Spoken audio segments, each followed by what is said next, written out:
Hello friends, welcome back to my channel. मैं हूं आपकी फ्रेंड वर्षा। आज की इस वीडियो में यहाँ पर हम बात करेंगे कॉमर्स के प्रैक्टिस सेट की। ये प्रैक्टिस सेट हम चैप्टर वाइज डिस्कस करेंगे, तो आपको सारे चैप्टर्स के प्रैक्टिस सेट मिलेंगे, तो आपकी तैयारी बहुत अच्छे से हो जाएगी। तो आप डेली इस प्रैक्टिस सेट को सॉल्व कीजिए और कोई भी डाउट हो तो नीचे कॉमेंट सेक्शन में ज़रूर बताइएगा, हम उसको अलग से डिस्कस कर लेंगे। ठीक है, स्टार्ट करते हैं क्वेश्चन को। देखिए यहाँ पे हमारा क्वेश्चन है, the job of an accountant is dash in nature, यानी कि जो अकाउंटेंट की जो जॉब होती है वो किस तरह की नेचर की होती है। एनालिटिकल, क्लरिकल, रूटीन या फिर नन ऑफ दिस। बताइए क्या होगा आंसर।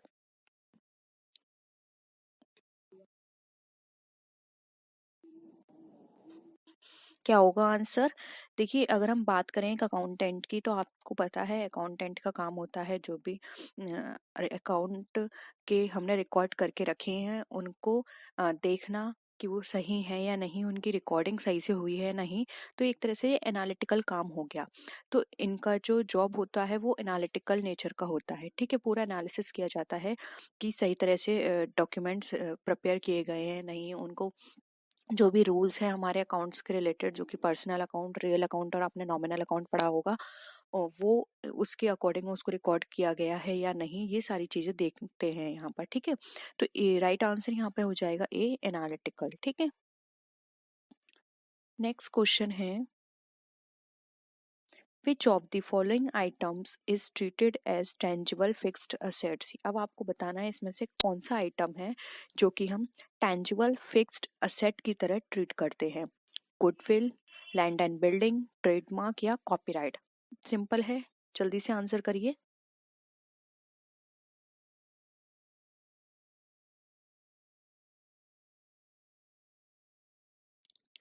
क्या हो जाएगा।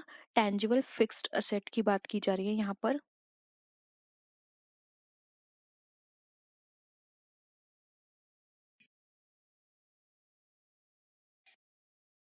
देखिए यहाँ पर टेंजिबल फिक्स्ड असेट में क्या आ जाएगा हमारा, land and building fix asset है और ये टेंजिबल भी है। ठीक है, तो ऑप्शन बी यहाँ पे हमारा राइट आंसर हो जाएगा। ट्रेडमार्क, कॉपीराइट, गुडविल, ये सब क्या है, इनटेंजिबल है, इनको हम टच नहीं कर सकते, जबकि हम लैंड एंड बिल्डिंग को टच कर सकते हैं। बहुत ही सिंपल क्वेश्चन था। नेक्स्ट क्वेश्चन पे आइए।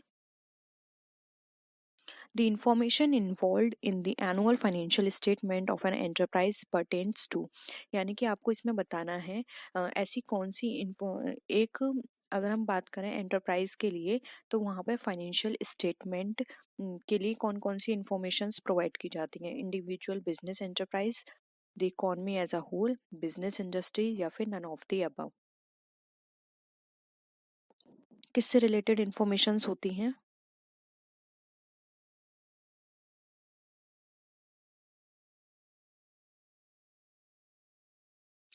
देखिए यहाँ पे फाइनेंशियल स्टेटमेंट के लिए बात की जा रही है, तो फाइनेंशियल स्टेटमेंट से रिलेटेड जो इन्फॉर्मेशन यहाँ पर हमारे इन्वॉल्व है वो है हमारी इंडिविजुअल बिजनेस एंटरप्राइज से रिलेटेड।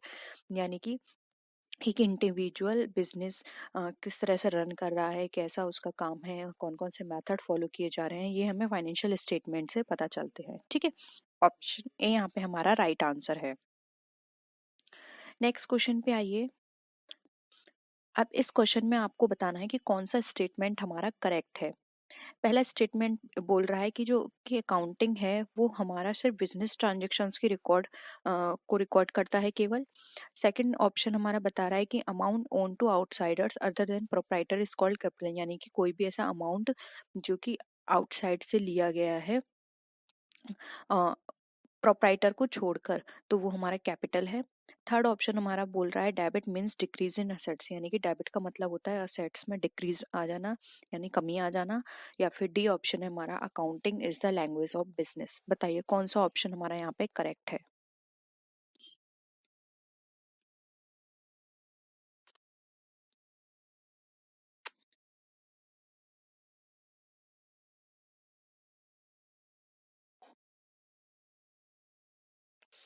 देखिए एक एक ऑप्शन को अच्छे से समझते हैं। फर्स्ट यहाँ पर बोल रहा है accounting involves only the recording of business transactions.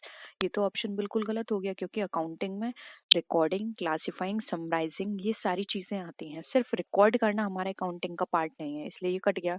Second है अमाउंट, कैपिटल की बात करें, और आपको पता है कैपिटल वो अमाउंट होता है जो कि एक ओनर या फिर एक प्रोपराइटर अपने बिजनेस में लगाता है, वो उसके लिए कैपिटल है, तो ये भी कट गया।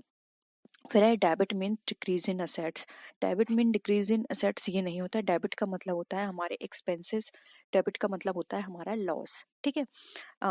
नेक्स्ट है accounting is the language of business. ये बिल्कुल करेक्ट है, क्योंकि अकाउंटिंग हमारी बिजनेस की लैंग्वेज को बताता है। ठीक है, तो ऑप्शन क्या हो जाएगा हमारा, फोर्थ करेक्ट हो जाएगा। आई होप ये क्वेश्चन आपको क्लियर है।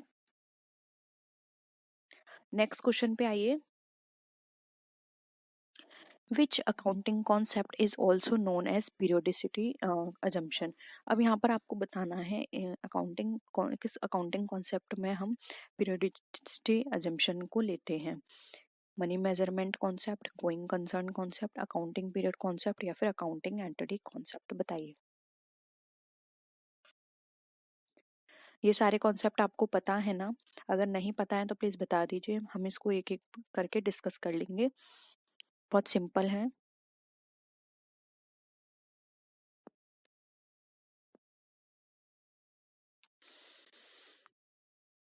देखिए यहाँ पर अगर हम बात करें पीरियोडिसिटी अजम्पशन की, तो ये यहाँ पर ऑप्शन सी हो जाएगा, यानी अकाउंटिंग पीरियड कॉन्सेप्ट। इसके अंदर ये कहा गया है कि जो हमारा अकाउंटिंग होती है वो हमारी एक पर्टिकुलर टाइम पीरियड पर होती है। यानी कि आपको पता है अकाउंटिंग पीरियड हमारा कितना होता है, 12 मंथ का होता है। अब ये 12 मंथ कहीं से भी स्टार्ट हो सकते हैं, ये डिपेंड करता है बिजनेस पर।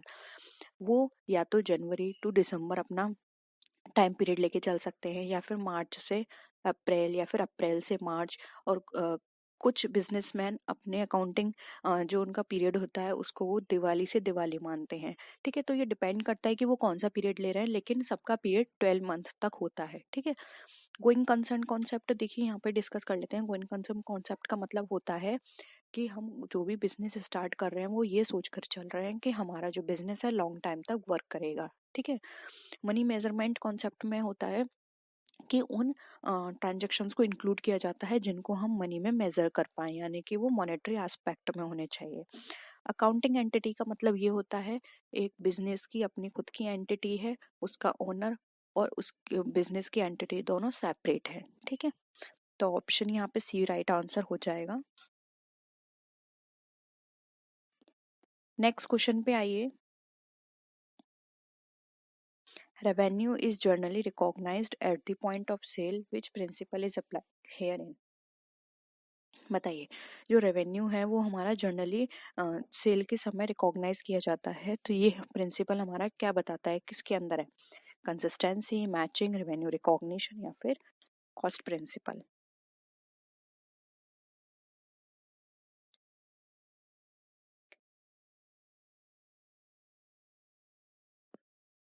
देखिए यहाँ पे ज़्यादा डिस्कशन करने की ज़रूरत नहीं है। हम यहाँ पर साफ देख सकते हैं रेवेन्यू रिकॉग्निशन के अंदर ये हमारा बात कही गई है। रेवेन्यू रिकॉग्निशन का मतलब होता है जहाँ पर हम ये रेवेन्यू को देख पाएँ कि हमारी सेल हुई है, यानी कि हमें कुछ रिसीव हुआ है, यानी कि हमने कुछ ना कुछ सेल किया है। अब वो चाहे कुछ सेल किया हो, चाहे हमने अपनी सर्विस सेल की हो। ठीक है।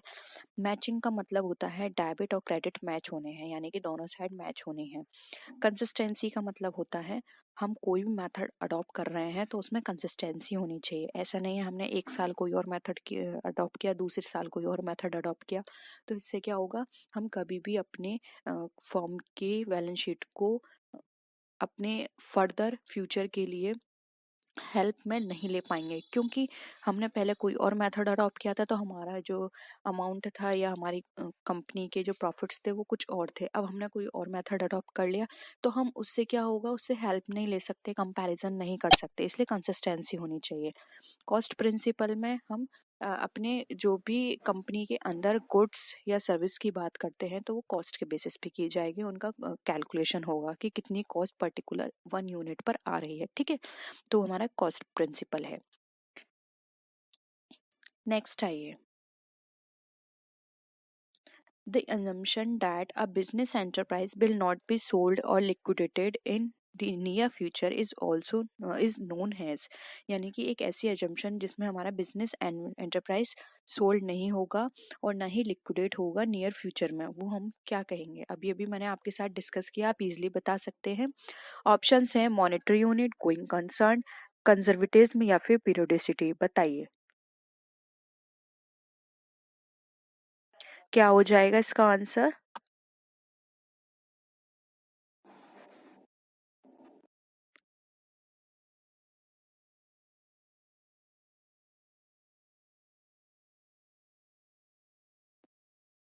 देखिए यहाँ पर अगर हम बात करें तो इसका राइट आंसर हो जाएगा बी, गोइंग कंसर्न।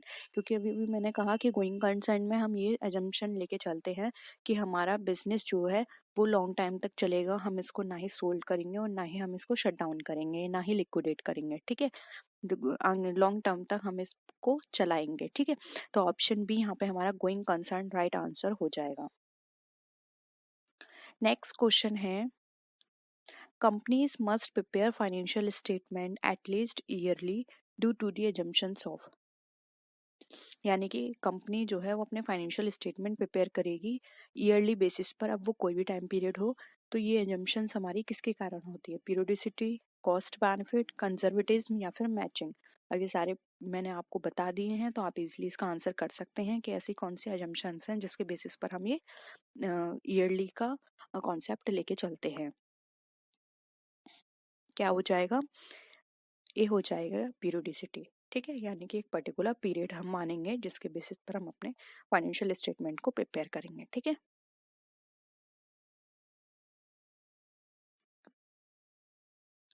नेक्स्ट आइए,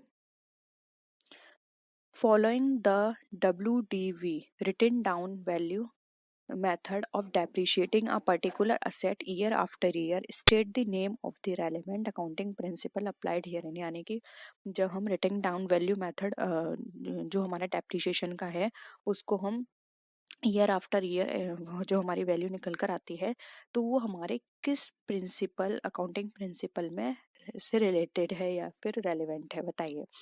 कंजर्वेटिज्म प्रिंसिपल की बात करती है, materiality principle, full disclosure principle या फिर कंसिस्टेंसी प्रिंसिपल।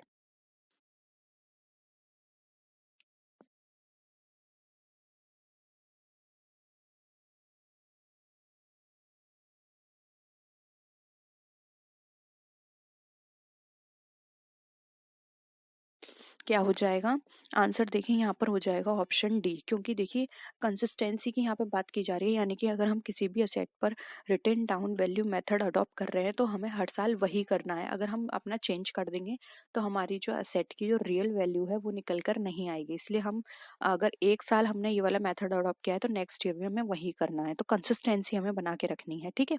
इसलिए ऑप्शन डी करेक्ट है।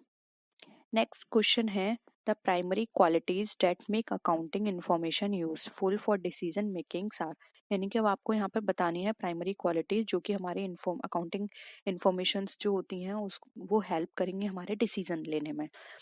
कौन कौन सी हैं? Comparability and consistency, materiality and timeliness, relevance and reliability या फिर रिलायबिलिटी एंड कंपेरेबिलिटी। बताइए।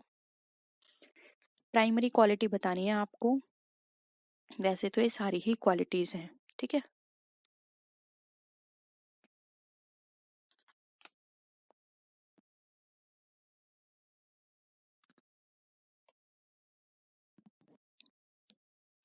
क्या हो जाएगा? देखिए कंपेरेबिलिटी एंड कंसिस्टेंसी ये तो होनी ही चाहिए, लेकिन ये प्राइमरी नहीं है। इससे हम ये नहीं कह सकते कि हमारी जो इन्फॉर्मेशन है बिल्कुल सही है। मटेरियलिटी एंड टाइमलीनेस भी बिल्कुल करेक्ट है, लेकिन यहाँ पर एक पॉइंट दे रखा है रेलिवेंस एंड रिलायबिलिटी, यानी कि जो भी इंफॉर्मेशन है रेलिवेंट है और रिलायबल है। यानी कि अब जो भी इंफॉर्मेशन आप कलेक्ट कर रहे हो वो आपके लिए बिल्कुल करेक्ट है, वो आपके रिलायबल भी है, यानी कि वो आगे चेंज नहीं होगी, रेलेवेंट भी है। तो इससे क्या होगा, ये बाकी की जो रिमेनिंग है वो अपने आप वर्क करेंगी। रिलायबल होगी तो कंपैरिजन में हेल्प होगी, ठीक है। और रिलेवेंट होगी तब भी कंपैरिजन में हेल्प होगी, टाइमलीनेस भी होगा उसके अंदर। इसलिए यहाँ पे रेलेवेंस एंड रिलायबिलिटी हमारा प्राइमरी क्वालिटी है। ऑप्शन सी यहाँ पे हमारा करेक्ट हो जाएगा। होप यहाँ पर सारी चीजें अब तक जितने भी क्वेश्चन हमने डिस्कस किए हैं आपको क्लियर हैं। फिर भी कोई भी पॉइंट या कोई भी वर्ड में आपको दिक्कत है तो आप प्लीज बता दीजिएगा, एक एक चीज आपको क्लियर होनी चाहिए, अभी काफी टाइम है एग्जाम के लिए, तो आप देख लीजिएगा। नेक्स्ट है which of the following equation is correct, आपको बताना है इसमें से कौन सी इक्वेशन करेक्ट है। Assets equal to liabilities minus capital, B है हमारा assets equal to capital minus liabilities, C है assets equal to liabilities plus capital, and D है हमारा assets equal to external equities. बताइए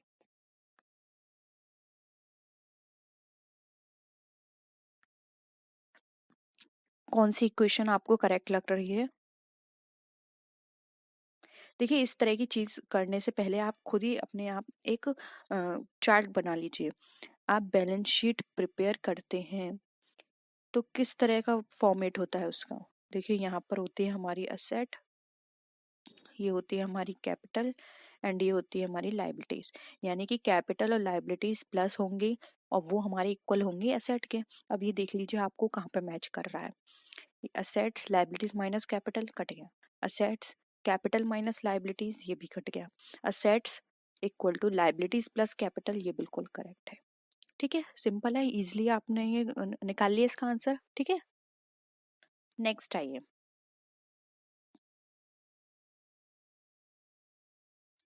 The liabilities of a firm are rupees 6,000 and the capital of the proprietor is rupees 4,000. The total assets are, बहुत ही simple है। अभी जो मैंने आपको चार्ट बताया था उसके बेसिस पे आप इसका आंसर निकाल लीजिए। 6,000 होगा असेट्स की वैल्यू, 2,000, 10,000 या फिर 5,000। बताइए क्या होगा आंसर। सिंपल है, इस तरफ हमारे आती है लाइबिलिटीज एंड कैपिटल, कितना हो गया 10,000, और जी इस तरह तरफ जो हमारी लाइबिलिटीज का पोर्शन असेट्स के बराबर होना चाहिए, तो यानी कि असेट्स हमारी कितनी है, ये भी हमारी 10,000 है। ऑप्शन सी यहाँ पे राइट आंसर हो गया। ठीक है, नेक्स्ट क्वेश्चन है if a firm borrows as sum of money then there will be, यानी कि अगर कोई जो फर्म है वो बोरो करती है अमाउंट को, तो वो हमारे लिए क्या है। कैपिटल में इंक्रीमेंट है, कैपिटल में डिक्रीमेंट है, या फिर कोई भी इफेक्ट नहीं पड़ेगा, या फिर नन ऑफ दिस। बताइए।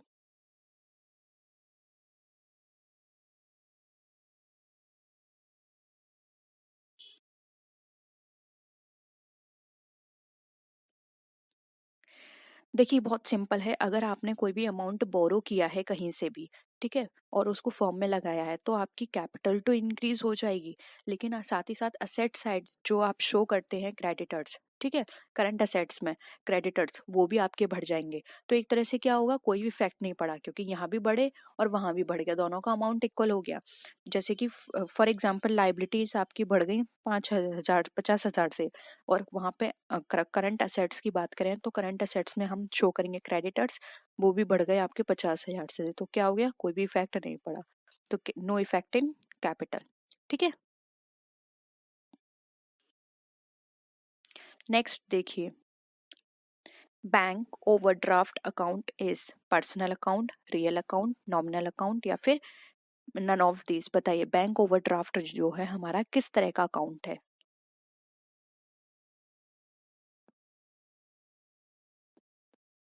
मैंने ये सारे अकाउंट्स आपको बहुत अच्छे से समझाए हैं, तो आपको खुद पता होना चाहिए पर्सनल में क्या आता है, रियल में क्या आता है, नॉमिनल में क्या आता है।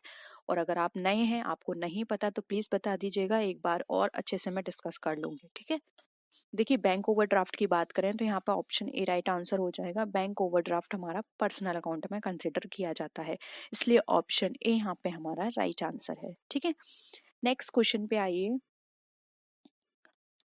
Drawings account of the proprietor is, यानी कि कोई भी प्रोप्राइटर का जो ड्राइंग अकाउंट है वो क्या है, पर्सनल, रियल, नॉमिनल, या फिर नन ऑफ दीज।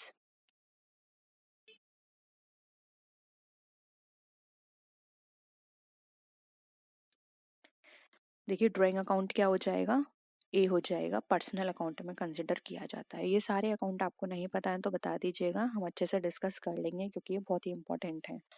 4 से 5 क्वेश्चंस यहाँ से आते हैं आपके एग्जाम में। Bank account is personal account, real account, या फिर नॉमिनल अकाउंट।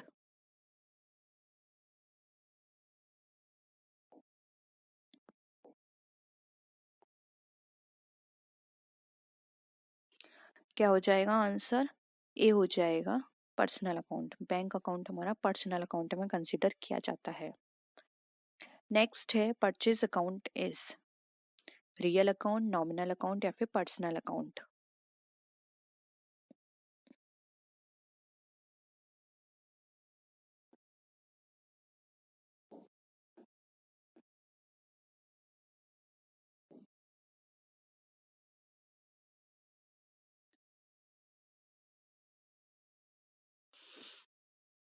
क्या हो जाएगा आंसर? परचेज हमारा कैसा है? रियल अकाउंट है, ठीक है। ऑप्शन ए हमारा यहाँ पे राइट आंसर है। नेक्स्ट है गुडविल अकाउंट इज। अब गुडविल हमारा किस तरह का अकाउंट है? Real account, nominal account, personal account या फिर नन ऑफ दीज।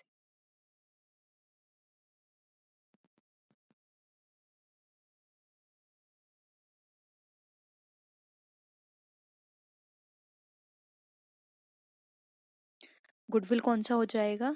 गुडविल हमारा है रियल और कौन सा? इंटेंजिबल, क्योंकि टच नहीं कर सकते इसलिए रियल इंटेंजिबल अकाउंट्स है। ऑप्शन ए यहाँ पे हमारा करेक्ट है। नेक्स्ट है bad debts recovered account is. अब बैड डेट हमारे रिकवर हो रहे हैं तो ये हमारे किस तरह का अकाउंट है? पर्सनल है, नॉमिनल है, रियल है या फिर नन ऑफ दीज। देखिए इस तरह के क्वेश्चंस आप तभी पढ़ पाएंगे जब आपको पर्सनल अकाउंट, नॉमिनल और रियल इन सब के बारे में पता होगा, ठीक है। तो पहले उसको पढ़िए, जाके देखिए, वो वीडियो आपको मिल जाएगी। 2 से 3 वीडियोस मैंने इस टॉपिक पे बना रखी हैं, और फिर भी उससे समझ ना आए तो आप बताइएगा, हम दोबारा से डिस्कस कर लेंगे।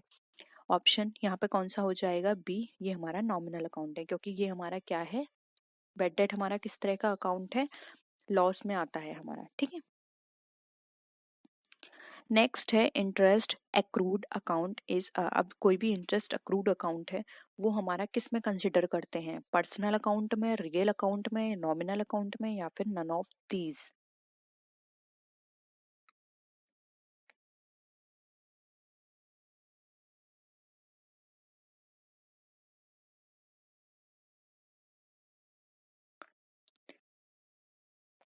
क्या होगा आंसर? आंसर यहाँ पर हो जाएगा B, nominal account. Interest accrued account हमारा नॉमिनल अकाउंट है, ठीक है। तो ऑप्शन बी यहाँ पर राइट आंसर हो जाएगा। होप यहाँ पर आपको सारे क्वेश्चंस क्लियर हैं। किसी भी क्वेश्चन में कोई भी डाउट लगता है कमेंट सेक्शन में बताइए। आप टेलीग्राम ग्रुप ज्वाइन कर लीजिए। विच of the following items is a non operating expenses. अब आपको बताना है इनमें से कौन सा आपको नॉन ऑपरेटिंग एक्सपेंसेस लगता है। Miscellaneous office expense, depreciation of plant, interest on debentures, none of the above. बताइए क्या होगा आंसर?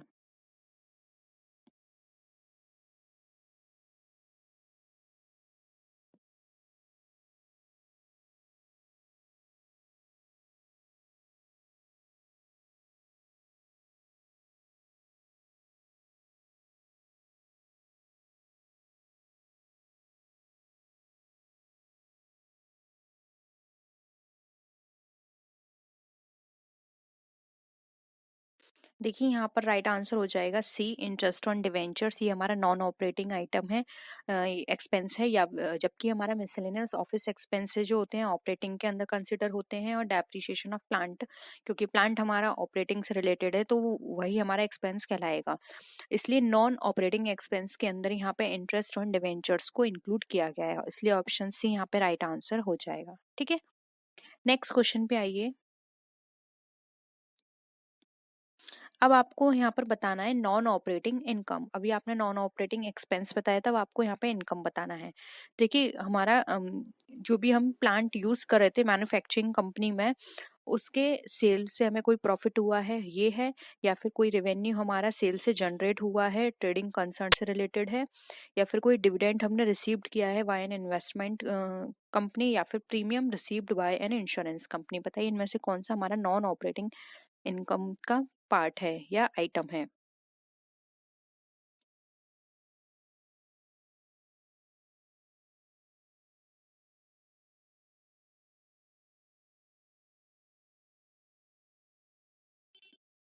जल्दी करिए आंसर।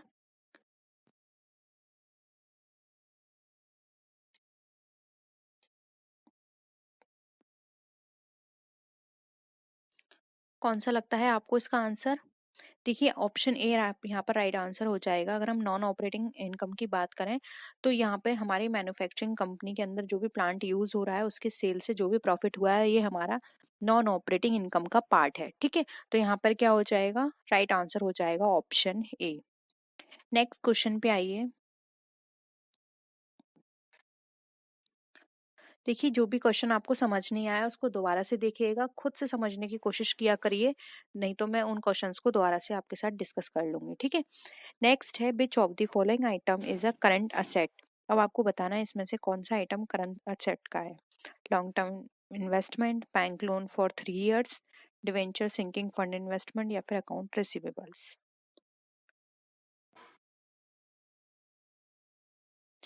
आप सबको पता होगा करंट असेट्स और फिक्स असेट्स क्या क्या होती हैं। देखिए करंट असेट्स वो होते हैं जिनका time period less than 1 year है, और फिक्स असेट वो होती हैं जो मोर देन 1 year होती हैं। ठीक है, क्या होगा आंसर। अभी देखिए मैंने लेस देन 1 year कहा तो देखिए यहाँ पे डायरेक्ट ऑप्शन बी कट गया, और लॉन्ग टर्म है तो यानी 1 year से ज्यादा का है ये भी कट गया। Sinking debenture sinking fund investment, again यहाँ पे सिंकिंग फंड की बात की जा रही है, लॉन्ग टर्म का है तो ये भी कट गया। राइट आंसर हो जाएगा D, account receivables. Account receivables जो होते हैं 1 साल से कम का इनका टाइम पीरियड होता है, इसलिए ये हमारे करंट असेट में इंक्लूड किए जाते हैं। ठीक है, तो ऑप्शन डी यहाँ पे हमारा करेक्ट है। नेक्स्ट क्वेश्चन पे आइए। Net working capital stands for. अब जो नेट वर्किंग कैपिटल है वो आपको यहाँ पे बताना है। अगर हम फिक्स असेट्स में माइनस करेंगे करंट असेट्स तो ये है क्या net working capital. Second option है fixed assets minus current liabilities. C option है हमारा current assets minus current liabilities. D option है non current liabilities minus current liabilities. बताइए इसमें से आपको कौन सा ऑप्शन सही लगता है जिसके थ्रू हम अपना नेट वर्किंग कैपिटल को निकाल सकते हैं।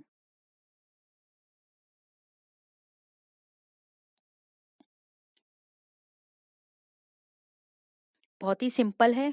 देखिए जब हम नेट वर्किंग कैपिटल की बात करते हैं तो हमें करंट असेट्स चाहिए। करंट असेट्स में से जब भी हम करंट लायबिलिटीज को माइनस करते हैं तो हमारा फिक नेट वर्किंग कैपिटल निकल कर आ जाता है, इसलिए ऑप्शन सी यहाँ पे हमारा राइट आंसर हो जाएगा। ठीक है, नेक्स्ट आइए।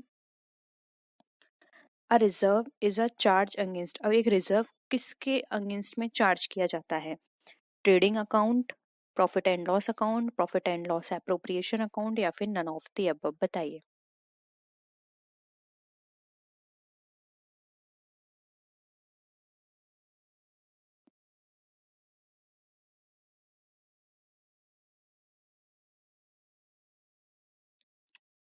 एक रिजर्व जो होता है वो कहाँ दिखाया जाता है। देखिए यहाँ पर अगर अप्रोप्रिएशन नहीं होता तो हम बोल सकते हैं कि रिजर्व जो है वो हम बैलेंस शीट में डालेंगे, लेकिन यहाँ पे अप्रोप्रिएशन दे रखा है इसलिए आंसर यहाँ पर सी हो जाएगा right answer, P&L appropriation account में। ठीक है, नेक्स्ट है stock in trade does not include. अब स्टॉक इन ट्रेड जो है उसमें क्या क्या चीजों को इंक्लूड किया नहीं जाता है। Goods in process of manufacture, raw materials, income items held as fix assets या फिर फिनिश्ड गुड। बताइए स्टॉक इन ट्रेड की यहाँ पे बात की जा रही है।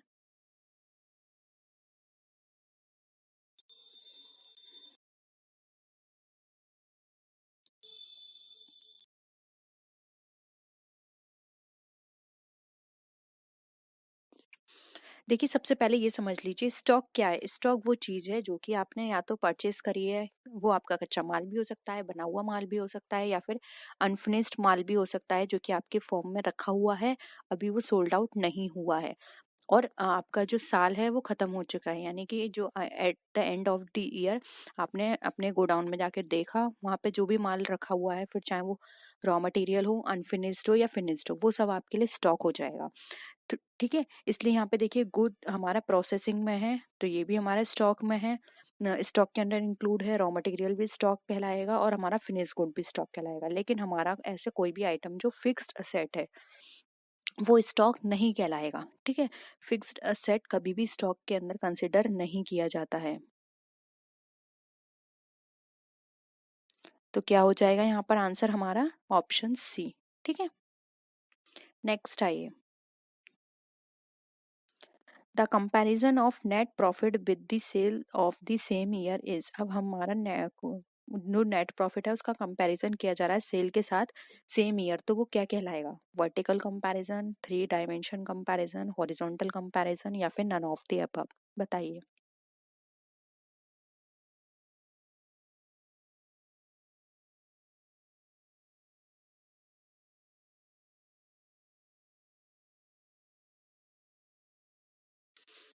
देखिए यहाँ पर एक टर्म याद रखिए, यहाँ पर बात की जा रही है सेम ईयर, और आपको पता है वर्टिकल क्या होता है, इस सीरीज में चलता है, यानी कि आपको एक ही पैरेलल लाइन पे चलना है। हॉरिजॉन्टल क्या होता है, 1 ईयर एंड उससे प्रीवियस वाला ईयर।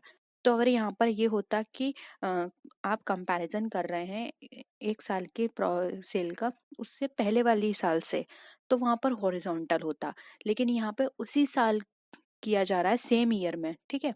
तो जब हम किसी भी सेम टाइम पीरियड की बात करते हैं, सेम लेवल की बात करते हैं, सेम डिपार्टमेंट की बात करते हैं, यानी कि वहाँ पर जो हम कंपैरिजन किया जा रहा है एक सेम लेवल पे बात कर रहे हैं, तो वो हमारा हमेशा वर्टिकल कहलाएगा। इसलिए यहाँ पे option A vertical comparison right answer हो जाएगा, ठीक है। नेक्स्ट आइए, according to going concern concept a business is viewed as having, अब यहाँ पे हमें बताना है गोइंग कंसर्न कॉन्सेप्ट के अकॉर्डिंग एक व्यवसाय किस तरह से देखा जाता है। लिमिटेड लाइफ होती है उसकी, indefinite life, very long life, या फिर नन ऑफ दीज। ये मैं आपको समझा चुकी हूँ गोइंग कंसर्न कॉन्सेप्ट, तो अच्छे से आंसर करिएगा, गलत नहीं होना चाहिए किसी का भी।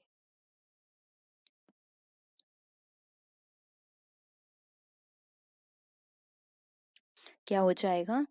ऑप्शन बी यहाँ पर राइट आंसर हो जाएगा, एन इनडेफिनेट लाइफ, यानी कि अगोइंग कंसर्न कॉन्सेप्ट में ये हम अजम्पशन लेके चलते हैं कि हमारा जो बिजनेस है वो लॉन्ग टर्म तक काम करेगा। हम ये नहीं सोचते कि हमारा जो बिजनेस है वो बहुत जल्दी बाइंड अप हो जाएगा या फिर हम उसको बंद कर देंगे, ठीक है। हम उसको लॉन्ग टर्म तक के लिए या बहुत लंबे समय तक के लिए उसको ओपन करते हैं और उसमें काम करते हैं, ठीक है। तो उसकी लाइफ कैसे एज्यूम की जाती है, इंडेफिनिट पीरियड के लिए, यानी कि लॉन्ग टर्म के लिए। इसलिए यहाँ पे ऑप्शन बी राइट आंसर हो जाएगा। नेक्स्ट क्वेश्चन देखिए, डेबिट मीन्स, डेबिट का मतलब क्या होता है? कोई भी एसेट में इंक्रीमेंट हो रहा है, लाइबिलिटी में इंक्रीमेंट हो रहा है, असेट्स जो हैं उसमें डिक्रीमेंट हो रहा है, या फिर कोई भी ऐसी इंक्रीमेंट जो कि प्रोप्राइटर्स इक्विटी में, बताइए।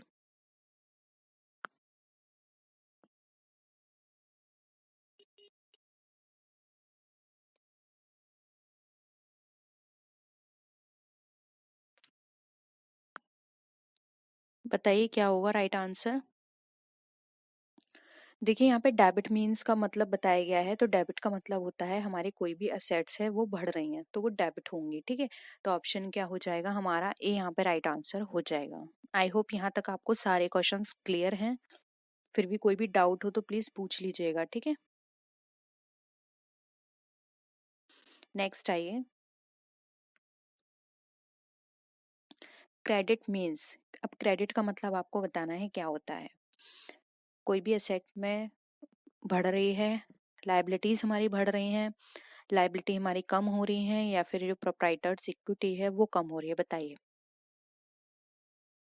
आप इसको ऐसे भी समझा सकते हैं, अभी हमने डेबिट डिस्कस किया, डेबिट में क्या होता है हमारी एसेट्स बढ़ रही हैं, तो ये क्या हो जाएगा, हमारी लाइबिलिटीज बढ़ रही हैं, ठीक है, सिंपल है। ऑप्शन भी यहाँ पे राइट आंसर हो जाएगा, ठीक है। क्रेडिट का मतलब क्या होता है, आप ऐसे समझ सकते हैं, क्रेडिटर्स क्रेडिट ही होते हैं। अब वो क्यों है, क्योंकि यहाँ पे हमारी वो है, यानी कि हमारी लाइबिलिटी बढ़ी हुई है, ठीक है। जब हम उनको पे करेंगे तभी तो हमारी लाइबिलिटी कम होगी, तो आप ऐसे भी समझ सकते हैं। नेक्स्ट आइए, the process of recording and transactions in the journal is called, यानी कि ऐसी कोई भी प्रोसेस जिसमें हमारे जो ट्रांजेक्शन्स हैं वो जर्नल में रिकॉर्ड हो रहे हैं वो क्या कहलाएगी? Journalizing, costing, posting, tallying. बहुत ही सिंपल है। आप सबको पता है जब हम जर्नल में पोस्ट ट्रांजेक्शन्स करते हैं, रिकॉर्ड करते हैं, तो वो प्रोसेस हमारी जर्नलाइजिंग कहलाती है। और जब हम जर्नल से लेजर में जाते हैं तो वहाँ पे जो प्रोसेस करते हैं वो हमारी पोस्टिंग कहलाती है, ठीक है। इतना याद रखिएगा, ये इस तरह के क्वेश्चंस आपके एग्जाम में बहुत पूछे जाते हैं। नेक्स्ट आइए, नॉर्मली डैश आर बैलेंस्ड। अब नॉर्मली क्या चीज बैलेंस्ड होते हैं क्या? Personal and nominal accounts, real and nominal accounts, personal और रियल अकाउंट्स, या फिर नन ऑफ द अबव? बताइए। बहुत एक तरह से बहुत सिंपल क्वेश्चन है, लेकिन थोड़ा सा घुमा दिया है, तो आपको थोड़ा सा माइंड लगाना है इस क्वेश्चन में। वैसे बहुत अच्छा क्वेश्चन ये पूछा गया है यहाँ पर।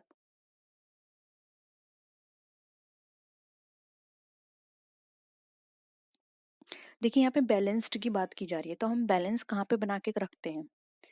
ट्रेडिंग अकाउंट में कोई बैलेंस नहीं बनाते, ठीक है। वहां पर जो आ रहा है वो हम निकाल लेते हैं, फिर चाहे प्रॉफिट हो चाहे लॉस। सेम ऐसे ही P&L में प्रॉफिट आता है, नेट प्रॉफिट तो नेट प्रॉफिट, नेट लॉस तो नेट लॉस। हम वहां पे बैलेंस नहीं निकालते। बैलेंस हम कहाँ बनाते हैं? बैलेंस शीट के अंदर, कि हमारी जो लाइबिलिटी साइड है और असेट साइड है, दोनों में बैलेंस होना चाहिए। कोई भी बड़ी बड़ी या कमी नहीं होनी चाहिए किसी में भी, ठीक है। तो यहाँ पे बैलेंस की बात की जा रही है, तो नॉर्म आपको सबको पता है बैलेंस्ड हम बैलेंस शीट में निकालते हैं, दोनों का बैलेंस सही होना चाहिए। तो आपको ये भी पता होगा जब हम बैलेंस शीट बनाते हैं तो उसमें कौन से अकाउंट्स ओपन किए जाते हैं। वहां पर हम बैलेंस शीट में जो अकाउंट्स शो करते हैं वो होते हैं हमारे या तो पर्सनल अकाउंट या फिर रियल अकाउंट। नॉमिनल अकाउंट वहां नहीं होते हैं, क्योंकि आपको पता है नॉमिनल अकाउंट क्या है? लॉस और एक्सपेंस। और ये सारी चीज हम ऑलरेडी P&L में डिस्कस कर चुके हैं। यहाँ पर हम बात करते हैं पर्सनल अकाउंट और रियल अकाउंट की, इसलिए यहाँ पे ऑप्शन सी राइट आंसर हो जाएगा, पर्सनल एंड रियल अकाउंट। ठीक है, क्लियर है? ओके, चलो नेक्स्ट मूव करते हैं नेक्स्ट क्वेश्चन पे। Purchase of an asset. अब कोई भी असेट हमने परचेज की है तो ये हमारा एक्सपेंस है, एक्सपेंडिचर है, लॉस है, नन ऑफ दीज? बताइए।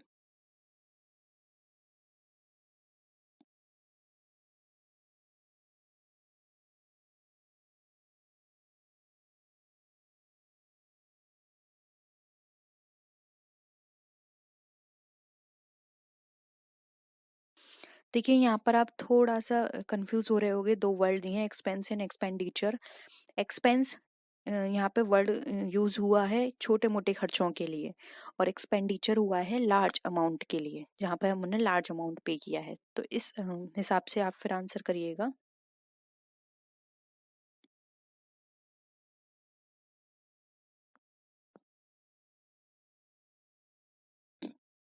क्या हो जाएगा?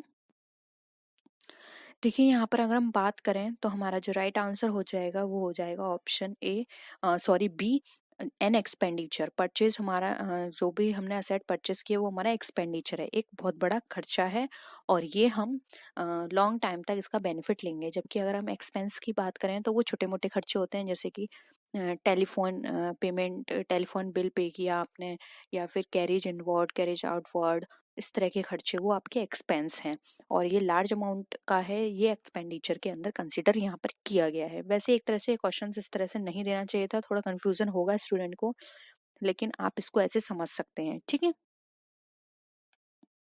नेक्स्ट आइए, patent rights is a, patent किस तरह का राइट है? पर्सनल, रियल, नॉमिनल, या फिर एक्सपेंस अकाउंट? बताइए।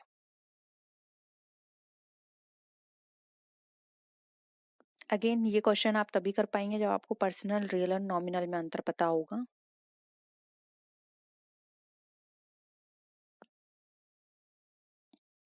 देखिए यहाँ पे पेटेंट राइट्स की बात करें तो पेटेंट आपको पता है क्या है? ये हमारे लिए असेट है, और किस तरह की असेट है? ये हमारी इंटेंजिबल असेट है। और आपको पता है रियल अकाउंट में दो तरह के अकाउंट ओपन किए जाते हैं, एक होता है टेंजिबल और एक इंटेंजिबल। तो ये हमारी क्या है? इंटेंजिबल असेट है, ठीक है। तो ये हमारा रियल अकाउंट हो जाएगा, ऑप्शन बी यहाँ पे हमारा क्या हो जाएगा? राइट आंसर हो जाएगा, ठीक है। नेक्स्ट क्वेश्चन है, which of the following account as a credit balance. अब इसमें से कौन सा अकाउंट क्रेडिट बैलेंस रखता है? Carriage inward, carriage outward, return inward, या फिर रिटर्न आउटवर्ड? बताइए।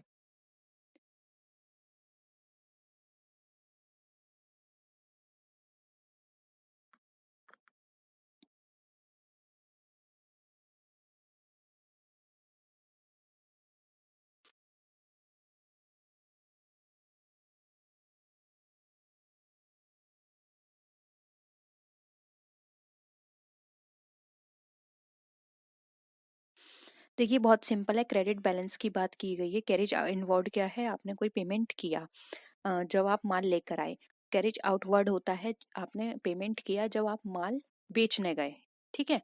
फिर आता है रिटर्न इनवर्ड। रिटर्न इनवर्ड ये है आपने जो भी अमाउंट था या जो भी आपके पास माल था वो आपने वापस कर दिया, तो यानी कि अब आपको अमाउंट मिलेगा, तो ये तो आपका डेबिट बैलेंस हो गया। अब यहाँ पर बात की जा रही है रिटर्न आउटवर्ड की, यानी कि बाहर से आपका माल वापस आ गया, तो ये क्या है, अब वो आपसे पैसे लेंगे, ठीक है, तो ये हो गया क्रेडिटर्स। तो ये आपका क्रेडिट बैलेंस है, इसलिए ऑप्शन डी यहाँ पे राइट आंसर हो जाएगा, ठीक है। नेक्स्ट आइए, cash book is use to record. अब कैश बुक क्या चीज रिकॉर्ड करने में हेल्प करती है, सारे रिसिप्ट्स को, सारे पेमेंट्स को, all cash and credit sales, या फिर all receipts and payments of cash, बताइए। सिंपल है ये भी।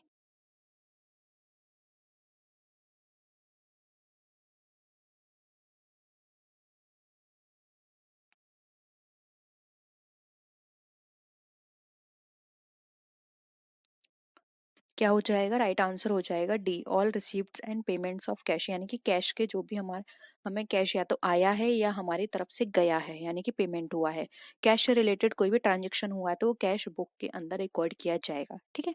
तो ऑप्शन डी यहाँ पे हमारा राइट आंसर हो जाएगा। ये सब अब तक सारे इजी क्वेश्चन थे, तो ये सब क्वेश्चंस आपको समझ में आ रहे होंगे क्योंकि बहुत ही सिंपल है, इससे टफ आपके एग्जाम में भी पूछे गए हैं, तो आपको इजी और टफ दोनों की तैयारी करनी है, ठीक है।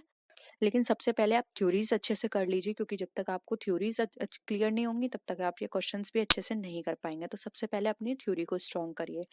थ्योरी हमने डिस्कस करी हुई है, हम फिर से एक बार और डिस्कस करेंगे। जो जो टॉपिक आपको नहीं आते हैं वो मुझे नीचे कमेंट सेक्शन में आप बता दीजिएगा, ठीक है। Purchase book is use to record. अब परचेज बुक क्या चीज रिकॉर्ड करती है, सारे गुड्स की परचेस को, क्रेडिट परचेस को, all credit purchase of goods, या फिर all credit purchase of assets other than goods, बताइए।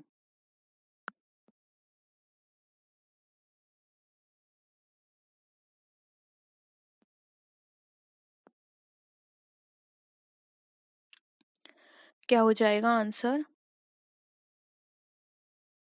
सी यहाँ पे आपका राइट आंसर हो जाएगा। जितनी भी हमारी क्रेडिट परचेज है वो हमारे यहाँ पे परचेज बुक में रिकॉर्ड की जाती है, क्योंकि अगर कैश परचेज होगी तो वो तो कैश बुक में जाएगी, ठीक है, समझ रहे हैं आप बात, इसलिए ऑप्शन सी राइट आंसर है। नेक्स्ट है, सेल्स बुक हमारी क्या चीज रिकॉर्ड करती है। बहुत ही सिंपल है, डायरेक्ट आप आंसर कर दीजिए, मैं ऑप्शन नहीं बोल रही हूँ आपको।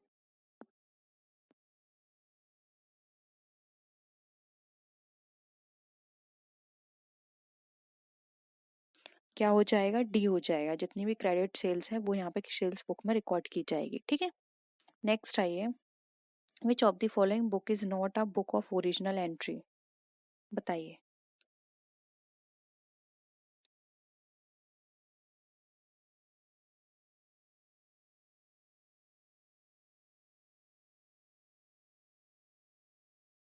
लेजर ये ओरिजिनल नहीं होती, क्योंकि ये जर्नल से प्रिपेयर की गई है, ओरिजिनल नहीं है, इसलिए यहाँ पर क्या हो जाएगा, लेजर हमारा राइट आंसर हो जाएगा, ठीक है। नेक्स्ट है, imprest system is used in relation to. Imprest system कहाँ फॉलो किया जाता है, आप सबको पता है। इम्प्रेस सिस्टम हम पेटी कैश बुक में को फॉलो करते हैं, और पेटी कैश बुक वो कैश बुक होती है जिसमें हम अपने डेली के बहुत छोटे छोटे ट्रांजेक्शन्स को इंक्लूड करते हैं, उसमें रिकॉर्ड करते हैं, और एक बड़े अमाउंट में सब सम अप करके हम उसको कैश बुक में लिख देते हैं। फॉर एग्जांपल, हमने स्टेशनरी परचेस की, अब हमने पहले पेन खरीदा, उसके बाद हमने शार्पनर खरीदा, उसके बाद हमने कोई डायरी खरीदी, उसके बाद हमने प्लेन पेपर परचेस किए, उसके बाद हमने ऐसे इस तरह से हमने क्या करा, अलग अलग सामान खरीदा। तो पिटी कैश बुक में तो ये एक एक करके नोट कर लिया जाएगा कि पेन खरीदा हमने, रूलर खरीदा, इस तरह की चीजें। लेकिन ये सब हम डायरेक्ट कैश बुक में लिखेंगे तो कैश बुक हमारी बहुत जल्दी भर जाएगी और इतना टाइम भी नहीं होता।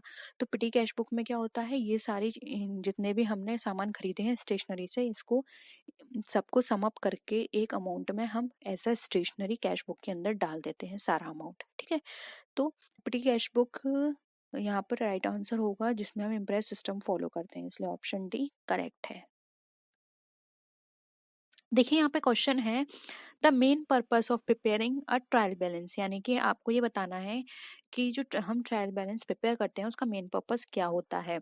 ऑप्शंस हैं to prepare a summary of all the balances, second option है to compare the debit balance with credit balance, third है ऑल टाइप्स ऑफ एरर्स को लोकेट करना है, या फिर फोर्थ ऑप्शन है हमारा अर्थमेटिकल एक्यूरेसी देखना, जो भी हमने लेजर अकाउंट्स प्रिपेयर करते समय वहाँ पे रिकॉर्ड किए थे ट्रांजेक्शन्स उसकी लेजर अर्थमेटिक एक्यूरेसी यहाँ पे चेक करनी है। तो बताइए आपके अकॉर्डिंग क्या होगा यहाँ पे राइट आंसर। देखिए ये स्टार्टिंग की यूनिट है तो इसमें क्वेश्चंस बहुत सिंपल हैं, आप इजीली इसका आंसर कर सकते हैं। यहाँ पर ट्रायल बैलेंस की बात की जा रही है और आपको पता है ट्रायल बैलेंस के अंदर हम अर्थमेटिकल एक्यूरेसी को चेक करते हैं, इसके अलावा किसी भी और तरह की एरर होगी वो हम यहाँ पे फाइंड आउट नहीं कर पाएंगे, इसलिए यहाँ पे ऑप्शन डी राइट आंसर होगा, अर्थमेटिकल एक्यूरेसी चेक करना। ठीक है, नेक्स्ट क्वेश्चन पे आइए। अब बिजनेस ट्रांजेक्शन्स अफेक्ट्स, एक बिजनेस ट्रांजेक्शन क्या अफेक्ट करता है, at least one account, at least two account, maximum of two accounts या फिर मैक्सिमम ऑफ थ्री अकाउंट, बताइए एक बिजनेस ट्रांजेक्शन कितने अकाउंट्स को अफेक्ट करेगा।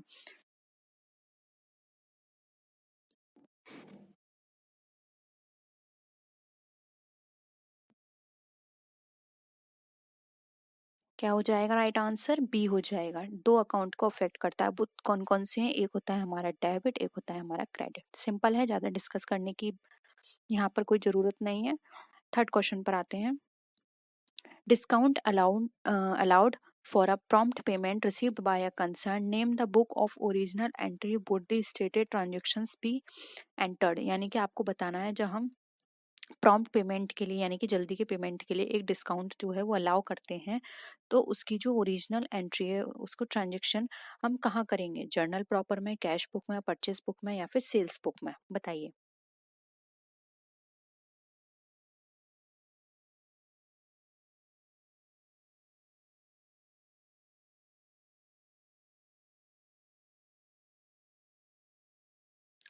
देखिए यहाँ पर इसका जो आंसर होगा वो हो जाएगा बी, क्योंकि यहाँ पे डायरेक्ट लिखा हुआ है प्रॉम्प्ट पेमेंट के लिए, तो वो क्या होता है कैश से हमें जल्दी पेमेंट मिल जाए तो हम कैश डिस्काउंट देते हैं, और ट्रेड डिस्काउंट जो होता है वो सेल को इंक्रीज करने के लिए दिया जाता है, तो यहाँ पर हम पेमेंट की बात कर रहे हैं, तो यानी कि कैश डिस्काउंट की बात है और कैश डिस्काउंट है, तो यहाँ पर क्या हो जाएगा कैश बुक में यहाँ पर इसका रिकॉर्ड किया जाएगा। ठीक है,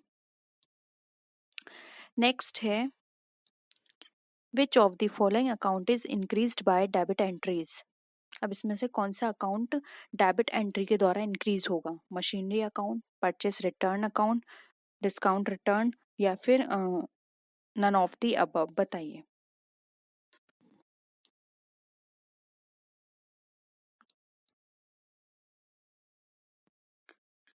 डेबिट एंट्री से इंक्रीज होगा कौन सा अकाउंट है वो।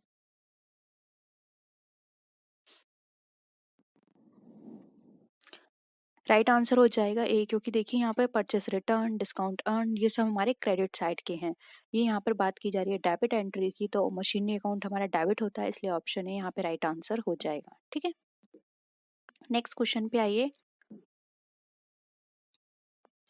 Goods, the payment of which is due after 2 months, were sold to Mrs. Bell and Company for rupees 1000. Name the book of original entry. Would the stated transactions be entered? बताइए कहाँ कौन सी book में इसको इस transaction को enter किया जाएगा।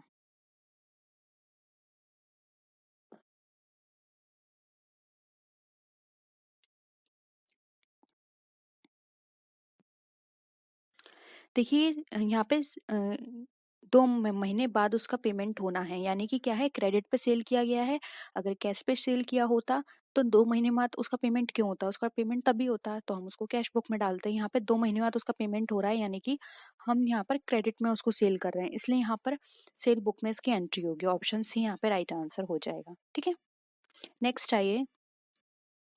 The opening capital of the company is rupees 10,000. If P earns a profit of rupees 2,000 in the first year, then its closing capital will be, बताइए। इसमें थोड़ी सी कैलकुलेशन है, करके बताइए।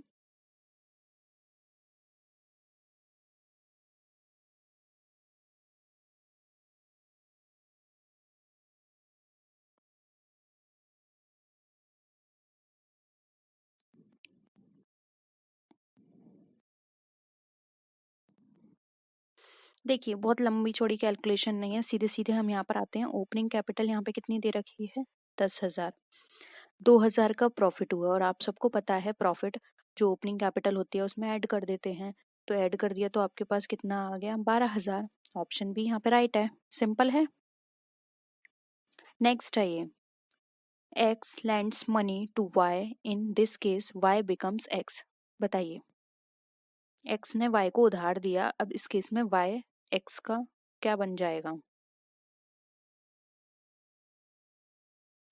सिंपल है, डेटर बन जाएगा। ठीक है, हम ज़्यादा डिस्कस नहीं कर रहे हैं ये क्वेश्चंस क्योंकि ये बहुत सिंपल है। नेक्स्ट आइए, the branch of accounting is. अब अकाउंटिंग की ब्रांच कौन कौन सी है, management accounting, cost accounting, financial accounting या फिर all of the above.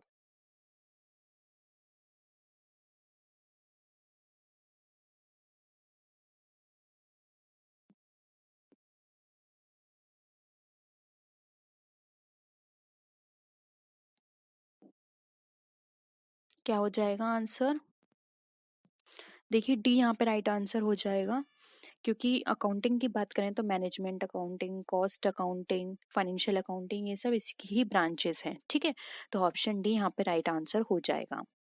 Next question पे आइए, विच of the following branch of accounting is concern with record keeping directed towards the preparation of trial balance, profit and loss account and balance sheet. यानी कि आपको accounting की वो branch बतानी है जिसमें हम trial balance, profit and loss account और बैलेंस शीट को प्रिपेयर करते हैं।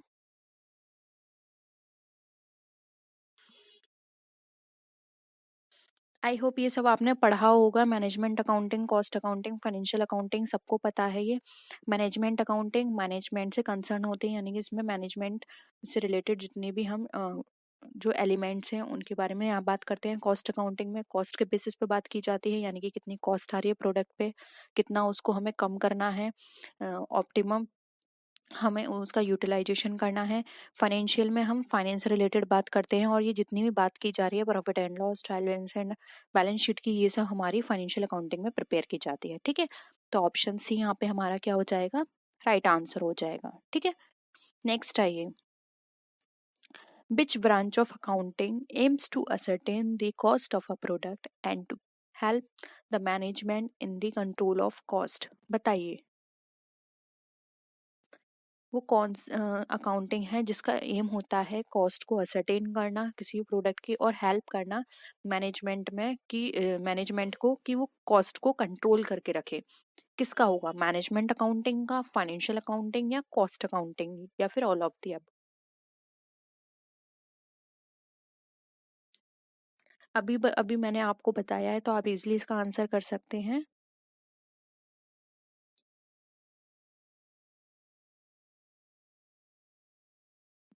देखिए सी आंसर हो जाएगा, कॉस्ट अकाउंटिंग। कॉस्ट अकाउंटिंग का काम होता है, पहले तो वो जो भी प्रोडक्ट उसके यहाँ बन रहा है उसकी कॉस्ट को फाइंड आउट करती है, उसके बाद वो मैनेजमेंट को ये रिपोर्ट देती है कि हाँ पर्टिकुलर प्रोडक्ट पे इतनी कॉस्ट आ रही है। फिर मैनेजमेंट उस कॉस्ट को, अगर लगता है कि वो कॉस्ट ज़्यादा आ रही है मार्केट में, हम वो प्रोडक्ट इतना महंगा नहीं बेच सकते, तो फिर उसको वो कंट्रोल करने की कोशिश करती है। ठीक है, तो यहाँ पर क्या हो जाएगा, सी कॉस्ट अकाउंटिंग राइट आंसर हो जाएगा। ठीक है, नेक्स्ट है, government system of accounting is mostly on. अब जो गवर्नमेंट का जो सिस्टम होता है अकाउंटिंग का, वो मोस्टली किस पर होता है based, accrual system, cash system, both A and B या फिर नन ऑफ द अबव।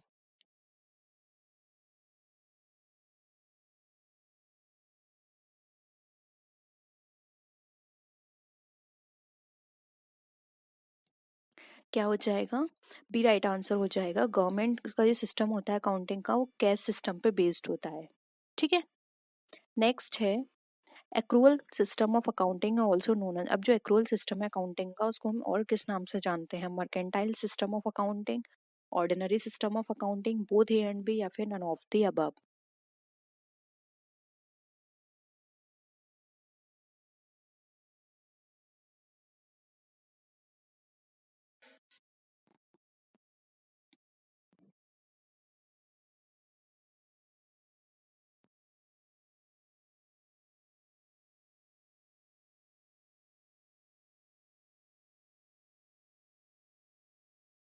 क्या हो जाएगा, इसको हम मर्केंटाइल सिस्टम ऑफ अकाउंटिंग के नाम से जानते हैं। ठीक है, ऑप्शन ए यहाँ पे हमारा करेक्ट है।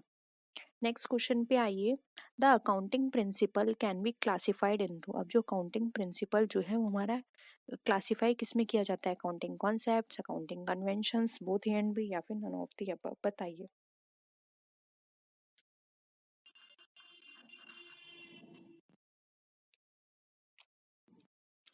देखिए यहाँ पे अकाउंटिंग प्रिंसिपल्स की बात करें तो ये दो पार्ट में डिवाइड है। एक होता है हमारा अकाउंटिंग कॉन्सेप्ट्स, एक होते हैं अकाउंटिंग कन्वेंशंस। अब ये कॉन्सेप्ट और कन्वेंशंस आप सबको पता होंगे, कौन कौन से नहीं पता है तो प्लीज़ बता दीजिएगा, मैं शॉर्ट वीडियो में इनको भी डिस्कस कर लूँगी, क्योंकि आपको अकाउंटिंग कन्वेंशंस टिप पर याद होने चाहिए, साथ ही साथ कन्वेंशंस भी। ठीक है, ऑप्शन क्या हो जाएगा, सी यहाँ पे राइट आंसर हो जाएगा।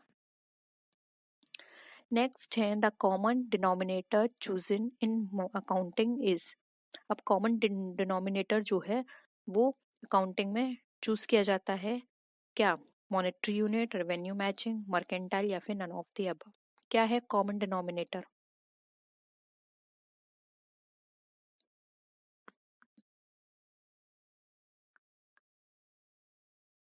देखिए जब हम अकाउंटिंग की बात करते हैं उसमें मेन सबसे मेन पॉइंट जो होता है वो ये सब तो बात की बात है कि हमें रेवेन्यू मैच करना है, मर्केंटाइल सिस्टम हो, ये अलग है, लेकिन सबसे इम्पोर्टेंट जो है वो ये कि हम जो भी ट्रांजेक्शन्स रिकॉर्ड करें वो मॉनेटरी एस्पेक्ट में रिप्रेजेंट होने चाहिए।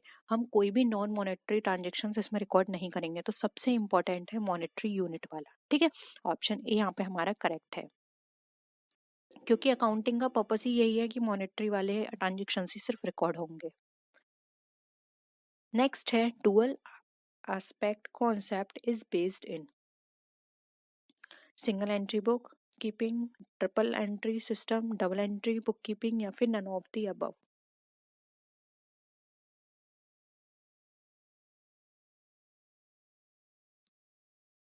क्या हो जाएगा dual aspect concept? C option हो जाएगा। डुअल एस्पेक्ट का मतलब होता है डबल एंट्री बुक कीपिंग, यानी कि कोई भी ट्रांजेक्शन्स होंगे उसका डेबिट साइड भी होगा, क्रेडिट साइड भी होगा। ठीक है, नेक्स्ट क्वेश्चन पर आइए। According to which concept the total amount debited is always equal to the total amount credited, बताइए। Realization concept, accounting period concept, revenue match concept, या फिर डुअल एस्पेक्ट कॉन्सेप्ट।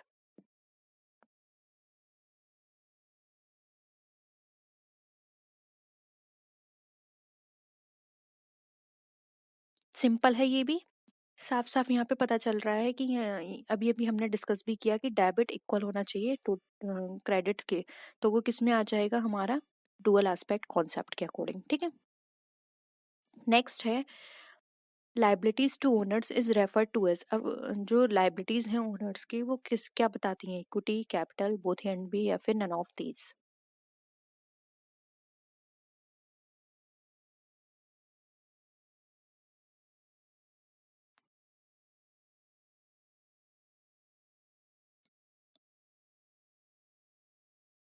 क्या हो जाएगा, बी हो जाएगा, क्योंकि ये तो ओनर्स की लाइबिलिटी है इक्विटी, लेकिन यहाँ पे लाइबिलिटीज यानी ओनर के लिए जो ओनर को मिलेगा, एक तरह से आप ऐसे समझ सकते हैं जो ओनर रिसीव करेगा वो है कैपिटल। अब ओनर ने लगाया तो अब ये बिजनेस की रिस्पॉन्सिबिलिटी है कि वो ओनर को उसको वापस रिफंड करे जो भी अमाउंट उसने बिजनेस में लगाया, क्योंकि आपको पता है बिजनेस और ओनर दोनों सेपरेट एंटिटी होती है। ठीक है, नेक्स्ट है the term matching means, matching का मतलब क्या होता है, appropriate associate of related revenues and expenses, appropriate association of related loss and gains, both A and B, या फिर none of the above, बताइए।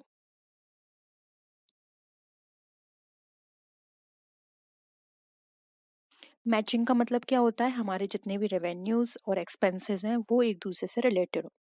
ठीक है, यानी जितना रेवेन्यूज हो रहे हैं उतने ही एक्सपेंसेस हों। ठीक है, नेक्स्ट है which convention implies that the accounting practices should remain the same from year to year. कौन सा अकाउंटिंग कन्वेंशन है, देखो कन्वेंशंस यहाँ पर आ गए, जैसे disclosure, consistency, materiality and conservatism, ये सब हमारे कन्वेंशंस हैं।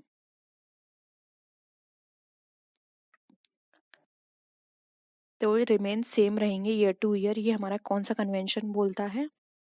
ये कन्वेंशन हमारा बताया गया है कंसिस्टेंसी में, यानी कि जो भी हम मेथड अडॉप्ट कर रहे हैं, अकाउंटिंग प्रैक्टिस में यूज कर रहे हैं, वो उसमें कंसिस्टेंसी होनी चाहिए। ठीक है, नेक्स्ट आइए, making provisions for bad debt in respect of doubtful debt is an example of which accounting conventions? बताइए। यानी कि हमारे जितने भी लॉस होंगे आगे, उनके लिए पहले से ही ये सोच के चलना, या फिर जितने भी बैड डेट है हमें ये सोच के चलना कि इससे हमें लॉस होगा ही होगा, तो पहले से उस लॉस को बियर करने के लिए हम पहले से एक फंड बना के चलें। तो ये हमारा किस अकाउंटिंग कन्वेंशन में बताया गया है?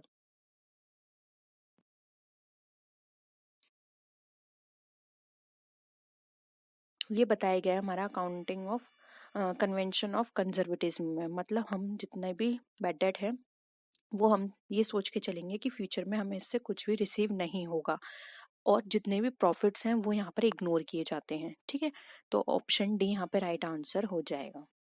डिस्क्लोजर में देखिए, मैं यहाँ पे आपको बता देती हूँ, डिस्क्लोजर में होता है वो, डिस्क्लोजर कन्वेंशन हमारा ये बताता है कि जो भी हमारे बिजनेस से रिलेटेड फैक्ट्स हैं वो हमें डिस्क्लोज करने हैं।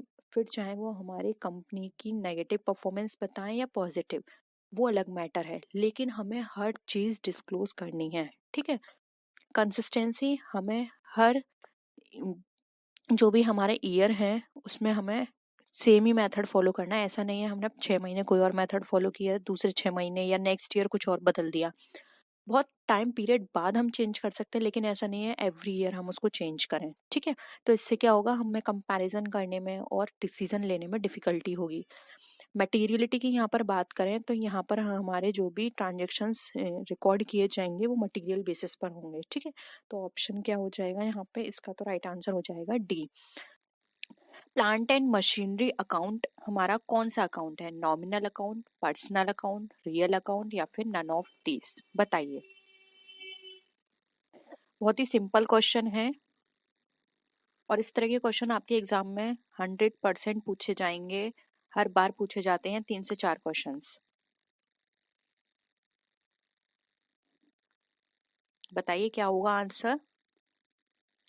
देखिए यहाँ पर इसका जो राइट आंसर होगा, प्लांट एंड मशीनरी की बात की गई है तो सी हो जाएगा रियल अकाउंट। क्योंकि आपको पता है रियल अकाउंट हम 2 पार्ट में क्लासिफाई करते हैं, एक होता है रियल टेंजिबल, एक होता है रियल इनटेंजिबल। और आपको पता है प्लांट और मशीनरी दोनों ही टेंजिबल नेचर के हैं, तो ये हो जाएगा हमारा रियल टेंजिबल अकाउंट। ठीक है, अगर इसको डीप में पूछा जाए, यानी कि रियल अकाउंट ना देकर इन्होंने ये पूछ लिया रियल टेंजिबल है या इनटेंजिबल है, तो वो ही आपको और भी ज्यादा सिंपल हो जाएगा बताना। ठीक है, नेक्स्ट क्वेश्चन पर आइए।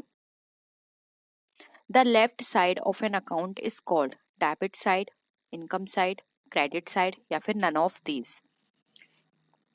किसी भी अकाउंट का लेफ्ट साइड हमारा क्या कहलाएगा?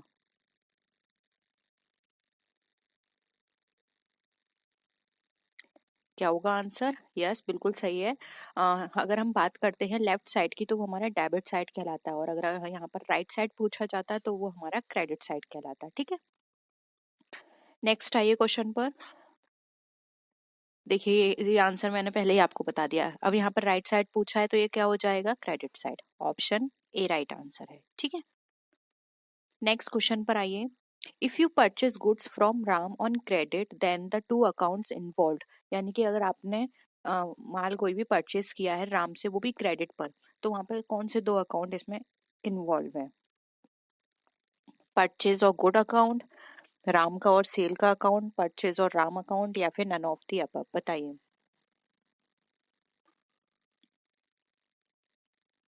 एंट्री कर लीजिए, इससे आपको समझ में आ जाएगा कौन से 2 अकाउंट ओपन हुए हैं। क्या हो जाएगा? सी ऑप्शन हो जाएगा, क्योंकि इसकी एंट्री क्या बनेगी? Purchase account debit to Ram account. अब राम यहाँ पे क्रेडिट आपने परचेज किया है तो राम कौन हो गया? आपके लिए लेनदार हो गया, क्रेडिटर हो गया, वो आपसे माल लेगा। और आपने परचेज किया है तो यहाँ पे परचेज अकाउंट हो गया ओपन, तो यहाँ पर हो जाएगा purchase account debit to Ram account. और अगर यहाँ पे बाई चांस आपसे ये पूछ लिया जाता है कि आपने पहले परचेस किया था क्रेडिट पर राम से, अब आप उसका पेमेंट कर रहे हैं। तो पहले वाली एंट्री में आपने क्या किया था, क्रेडिट किया था राम। अब आप उसको पेमेंट करेंगे तो जो क्रेडिट किया था राम उसको आप डेबिट कर देंगे, और आपके पास से कैश जा रहा है तो उसको क्रेडिट कर देंगे, तो उसकी एंट्री हो जाएगी Ram account debit to cash account. Simple है। दोनों एंट्रीज आपको समझ में आ गई। यहाँ पर ऑप्शन सी राइट आंसर हो जाएगा। ठीक है, नेक्स्ट क्वेश्चन पर आइए। When a furniture is purchased for cash, furniture account is debited, credited, both A and B, या फिर none of these।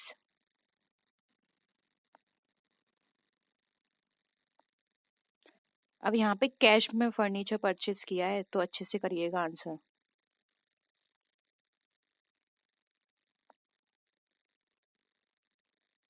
क्या हो जाएगा, डेबिट, क्योंकि देखिए फर्नीचर आपने परचेज किया है तो इसकी एंट्री क्या होगी, furniture account debit to cash account, क्योंकि हमारे पास से कैश गया है। ठीक है, और हमारे पास से जो चीज जाती है उसको हम क्रेडिट करते हैं, और आया क्या है, हमारे पास फर्नीचर आया है, तो furniture account debit to cash account. ठीक है, ये यहाँ पे राइट आंसर है। बहुत ही सिंपल क्वेश्चन है ये। स्टार्टिंग के इस यूनिट में सारे क्वेश्चंस आपको सिंपल मिलेंगे, अब आगे जो हम यूनिट डिस्कस करेंगे उसमें क्वेश्चन धीरे धीरे टफ होते चले जाएंगे। ठीक है, नेक्स्ट है, if you pay salary to your clerk the accounts involve are, यानी कि आपने अपने क्लर्क को सैलरी पे की तो कौन कौन से अकाउंट इन्वॉल्व हुए, account salary account, cash account, both and B, या फिर नन ऑफ दी अबव, बताइए। अगेन इसकी भी आप एंट्री करके देख लीजिए, आपको पता चल जाएगा कौन कौन से दो अकाउंट या एक अकाउंट, या इसमें जो ऑप्शंस में दिए हैं अकाउंट्स उनमें से कौन से अकाउंट इन्वॉल्व हुए हैं। क्या हो जाएगा, ऑप्शन सी, क्योंकि देखिए इसकी एंट्री क्या होगी, अब सैलरी आपने पेमेंट की, और आपको पता है नॉमिनल अकाउंट के अकॉर्डिंग जो भी हमारा खर्चा होता है वो डेबिट होता है। अब यहाँ पे खर्चे की बात करें तो क्या हो गया, सैलरी हो गई, और हमारे पास से गया क्या है, कैश गया है, तो इसकी एंट्री क्या हो जाएगी, salary account debit to cash account. Simple है, ऑप्शन सी करेक्ट है। नेक्स्ट क्वेश्चन पर आइए। Theft by burglars is an example of expense, asset, loss, या फिर नन ऑफ दीज। चोरी हुई है, ये किस तरह का एग्जाम्पल है, खर्चा है आपका, लॉस है, या फिर आपके लिए असेट है। बहुत ही सिंपल है। आपके पास से चोरी हुई है किसी भी माल की तो ये आपके लिए खर्चा कहाँ, आपके लिए तो एक तरह से लॉस है। ऑप्शन सी यहाँ पे करेक्ट है।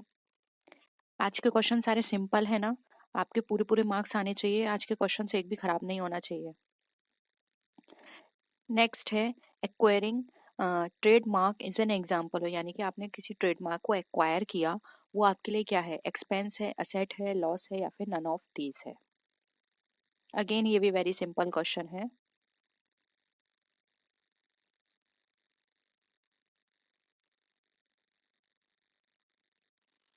क्या हो जाएगा, देखिए आपने ट्रेडमार्क एक्वायर किया है यानी कि परचेज किया है, और उस ट्रेडमार्क को परचेज करने से क्या होगा, आपको बेनिफिट मिलेगा। ठीक है, अब आपका वो जो भी बिजनेस है वो आपके नाम पर है, कोई भी उसका मिसयूज नहीं कर सकता, तो ये आपके लिए एक तरह से क्या हो गया, बताइए।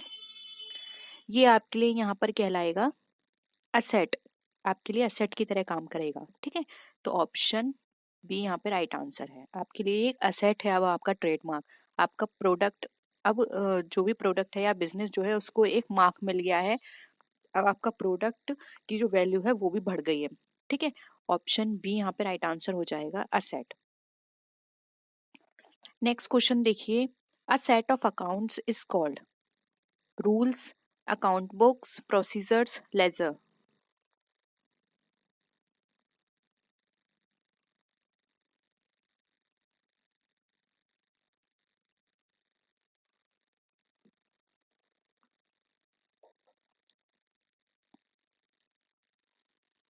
बहुत सिंपल है, जल्दी करिए आंसर।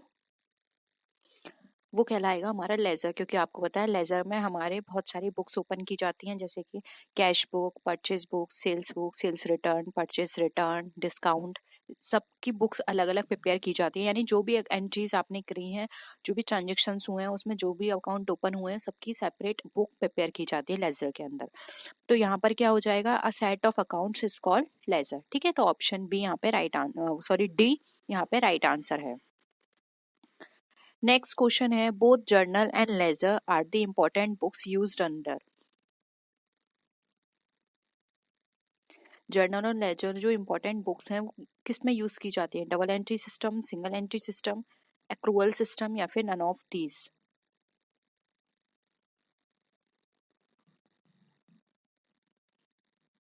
क्या हो जाएगा आंसर? देखिए यहाँ पर आप सबको पता है कि जब भी हम जर्नल लेजर की बात करते हैं और हम ये भी बात करते हैं, आपने इसके प्रिंसिपल्स भी पढ़े होंगे कि हमारे यहाँ हमारे अकाउंटिंग के अंदर डबल एंट्री सिस्टम फॉलो किया जाता है। तो इसके अंदर भी हम जो यूज करेंगे वो होगा डबल एंट्री सिस्टम। ठीक है, ऑप्शन ए यहाँ पे राइट आंसर हो जाएगा, डबल एंट्री सिस्टम। नेक्स्ट है journal is a book of. अब जर्नल जो है वो हमारा किस तरह की बुक है? Secondary entry, primary entry, both and B या फिर ऑल ऑफ दीज?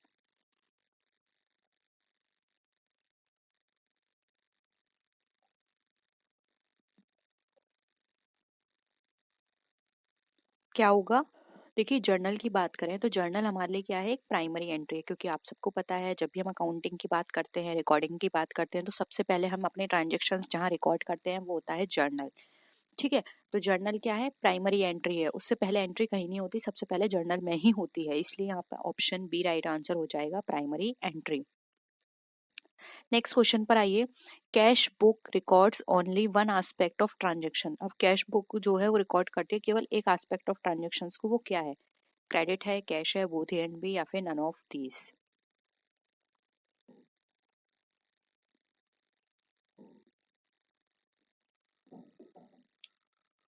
क्या हो जाएगा? ऑप्शन बी हो जाएगा, कैश। क्योंकि देखिए कैश बुक में सिर्फ कैश के ट्रांजेक्शन्स होते हैं, आप सबको पता है। कोई भी ट्रांजेक्शन अगर अगर हमारा क्रेडिट बेसिस पर है तो जिससे रिलेटेड वो ट्रांजेक्शन है वहाँ होगी। फॉर एग्जाम्पल क्रेडिट परचेज तो परचेज बुक में होगी, क्रेडिट सेल तो सेल में उसकी एंट्री होगी। इसीलिए यहाँ पर अगर हम कैश बुक की बात करें तो सिर्फ और सिर्फ कैश से रिलेटेड ट्रांजेक्शन ही हमारे कैश बुक में जाएंगे। ठीक है, नेक्स्ट क्वेश्चन है पेटी cash book is maintain by separate person is called. यानी कि जो पेटी कैश बुक है वो एक पर्सन द्वारा मेंटेन की जाती है, उस पर्सन को किस नाम से जाना जाता है? Manager, finance manager, petty cashier या फिर नन ऑफ दीज?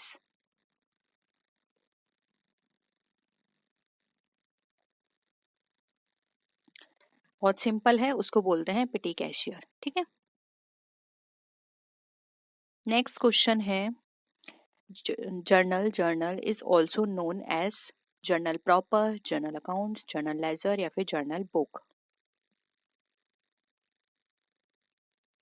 क्या हो जाएगा? ए, जर्नल प्रॉपर बोलते हैं उसे। ठीक है, नेक्स्ट आइए। Bills receivable is a part of. Bills receivable हमारा किसका पार्ट हो जाएगा? लेजर का, जर्नल का, बैलेंस शीट का या फिर नन ऑफ दीज?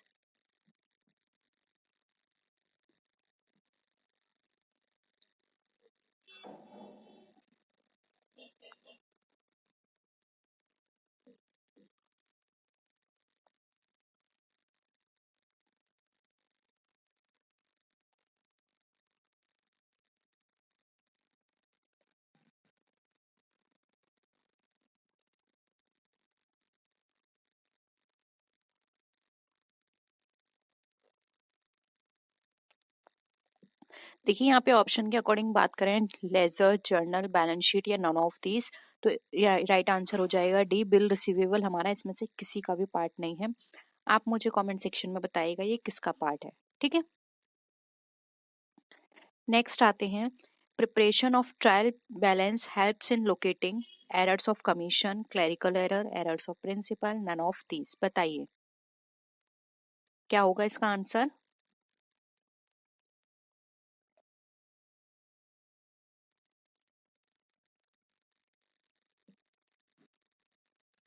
देखिए यहाँ पर हम बात करें प्रिपरेशन ऑफ ट्रायल बैलेंस की, तो यहाँ पर इसका जो राइट आंसर हो जाएगा वो हो जाएगा हमारा ऑप्शन बी। उसमें हम क्लरिकल एरर को चेक करते हैं। नेक्स्ट है an entry of ₹320 has been debited to Rajesh account as ₹230। It is an error of. यानी कि 320 की एंट्री करनी थी, आपने उसकी जगह 230 की कर दी, तो ये किस तरह का एरर है? कमीशन का है, ओमिशन का है, प्रिंसिपल का है या फिर नन ऑफ दीज? देखिए साफ है, यहाँ पर सिर्फ अमाउंट की एंट्री हुई है, यानी कि अकाउंट से कोई दिक्कत नहीं है, अमाउंट हमारा अलग हो गया है। तो ये हमारे लिए किससे रिलेटेड है, कमीशन से रिलेटेड है। ऑप्शन ए यहाँ पे हमारा राइट आंसर हो जाएगा। ठीक है, नेक्स्ट क्वेश्चन पर आइए। एक एंट्री है जो कि 500 रुपये हमारे रॉन्ग पोस्ट हो गए हैं वेजेस अकाउंट में। अब यहाँ पर अकाउंट की गलती है, यानी कि वेजेस में हमने कर दिए हैं इंस्टीड ऑफ मशीनरी, यानी कि मशीनरी में डालने थे वो वेजेस में चले गए हैं। अब यहाँ पर as wages are to be capitalized it is an error. अब ये किस तरह का एरर है, कमीशन, ओमिशन, प्रिंसिपल या फिर नन ऑफ दीज। यहाँ पे अमाउंट की गड़बड़ी नहीं है, यहाँ पे अकाउंट की गड़बड़ी हुई है। तो ये हमारा कहलाएगा प्रिंसिपल, यानी कि हमने जो इसका प्रिंसिपल होता है एंट्री का उसको नेग्लेक्ट किया। अकाउंट हमारा गलत था, हमारा अमाउंट बिल्कुल सही था, तो ये प्रिंसिपल की गड़बड़ी है। ठीक है, नेक्स्ट क्वेश्चन पर आइए। एक ऐसा एक्सपेंस 200 रुपये का, हमने कार्टेज पे 200 रुपये का एक्सपेंस किया था न्यू मशीन को परचेज करने में, तो ये डेबिट कहाँ होगा। यहाँ पर है न्यू मशीन, याद रखिएगा, हर वर्ड को अच्छे से समझने की कोशिश करिए। नई मशीन लिखा है, ओल्ड मशीन नहीं है। ये जाएगा मशीनरी अकाउंट में। ठीक है, और अगर ओल्ड मशीन होता तो वो जाता है रिपेयर अकाउंट में। ठीक है, कार्टेज की जगह लेकिन ये हो सकता था उस ऑप्शन में कि हम उसको रिपेयर करवाया। ठीक है, उसमें भी थोड़ा कंफ्यूजन होता है स्टूडेंट को, तो उस तरह के क्वेश्चंस आएंगे तो हम वहाँ भी डिस्कस करेंगे। बट यहाँ पे याद रखिए, कोई भी नई मशीन के इंस्टॉलेशन में कार्टेज में कोई भी खर्चा होता है तो मशीनरी अकाउंट में ही जाता है सारा अमाउंट। ठीक है, इसलिए ऑप्शन बी यहाँ पे राइट आंसर है। नेक्स्ट क्वेश्चन और देखिए, purchase of office furniture on credit is recorded in, यानी कि ऑफिस फर्नीचर को परचेज किया है आपने क्रेडिट पर, तो ये कहाँ रिकॉर्ड होगा।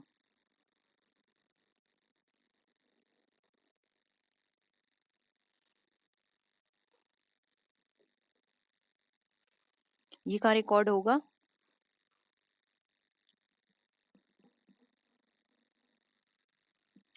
ये हो जाएगा हमारा जर्नल बुक में, क्योंकि ऑप्शंस के अकॉर्डिंग सबसे पहले वो जर्नल बुक में जाएगा, उसके बाद वो जाएगा फर्नीचर में, क्योंकि purchase of office furniture on credit है तो फर्नीचर में जाना चाहिए था, लेकिन ऑप्शन में फर्नीचर नहीं है, यहाँ पे जर्नल बुक दे रखा है और जर्नल बुक में तो एंट्री होगी ही होगी, इसलिए सबसे पहले वो जर्नल बुक में जाएगा। ठीक है, all losses and expenses are, अब हमारे जितने भी लॉस और एक्सपेंस होते हैं वो क्या किए जाते हैं, डेबिट, क्रेडिट, बोथ एंड भी, या फिर नन ऑफ द अबव।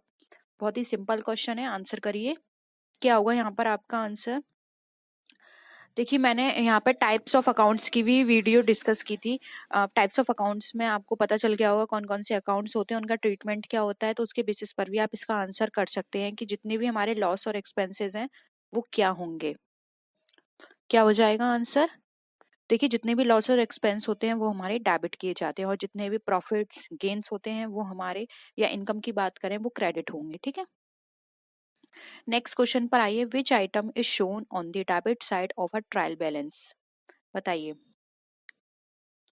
इसमें से कौन सा आइटम है जो डेबिट साइड शो किया जाएगा ट्रायल बैलेंस के।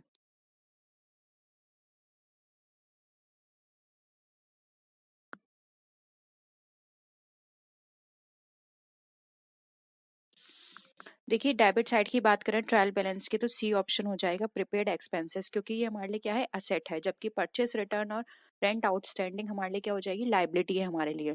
इसलिए यहाँ पर हम बात करें तो सी राइट आंसर हो जाएगा प्रीपेड एक्सपेंसेस। ठीक है, नेक्स्ट क्वेश्चन पर आइए। नेक्स्ट है, a customer check return dishonoured is recorded in, यानी कि एक कस्टमर का चेक है जो कि डिसऑनर हुआ है, इज रिकॉर्डेड इन कहाँ पे रिकॉर्ड किया जाएगा, purchase return, sales return book, cash book या फिर जर्नल में।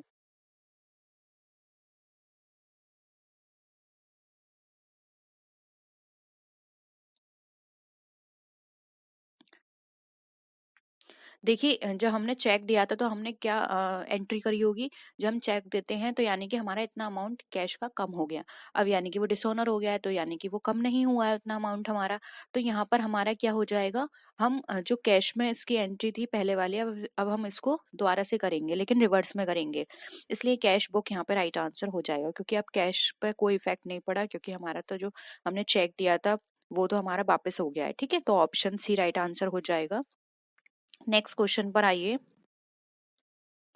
Returns inward from Rahim is entered in, अब जो रहीम से रिटर्न इनवर्ड हुआ है वो हमारा एंटर होगा कहाँ पे, सेल्स रिटर्न बुक में, परचेज रिटर्न में, जर्नल में, या फिर none of these.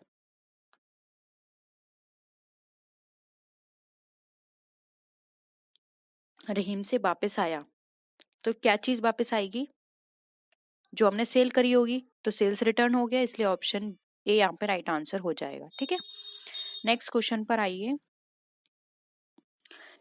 Cash sales are recorded in, अब जो कैश सेल है वो रिकॉर्ड की जाएगी सेल्स बुक में, कैश बुक में, जर्नल बुक में, या फिर नन ऑफ दीज में, बताइए।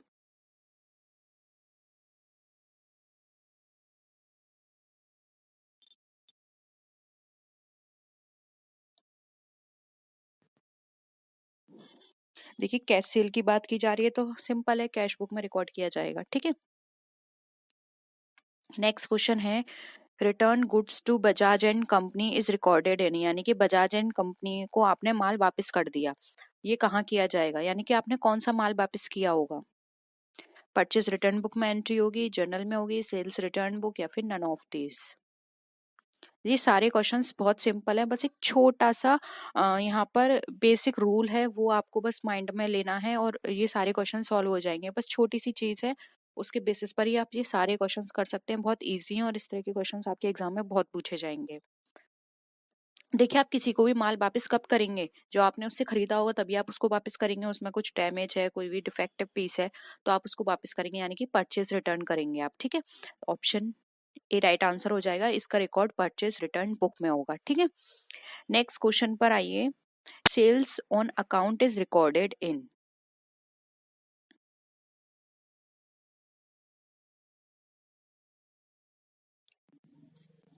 किस में रिकॉर्ड होगी सेल ऑन अकाउंट,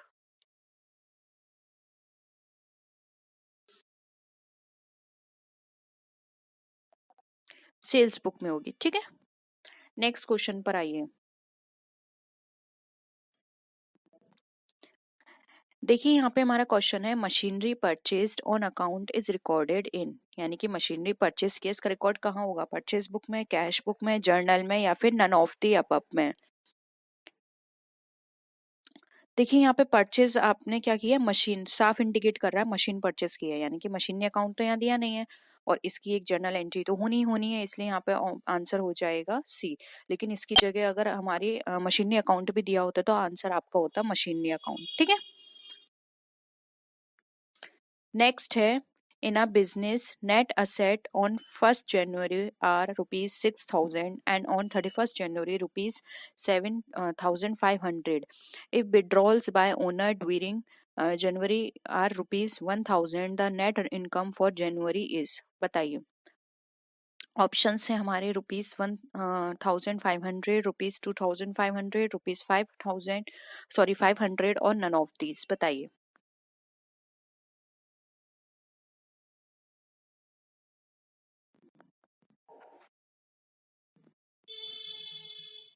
आपको नेट इनकम बतानी है यहाँ पर।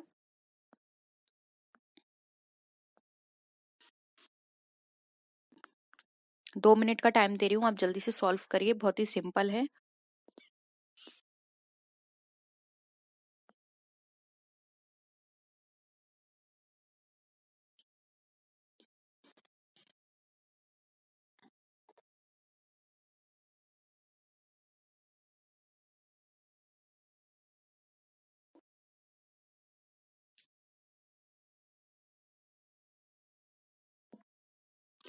देखिए सॉल्व करें हम। देखिए पहले सबसे पहले देखिए आपको क्लोजिंग स्टॉक कितना दे रखा है, यहाँ पे दे रखा है 31 जनवरी को आपका क्लोजिंग स्टॉक कितना है, 7,500।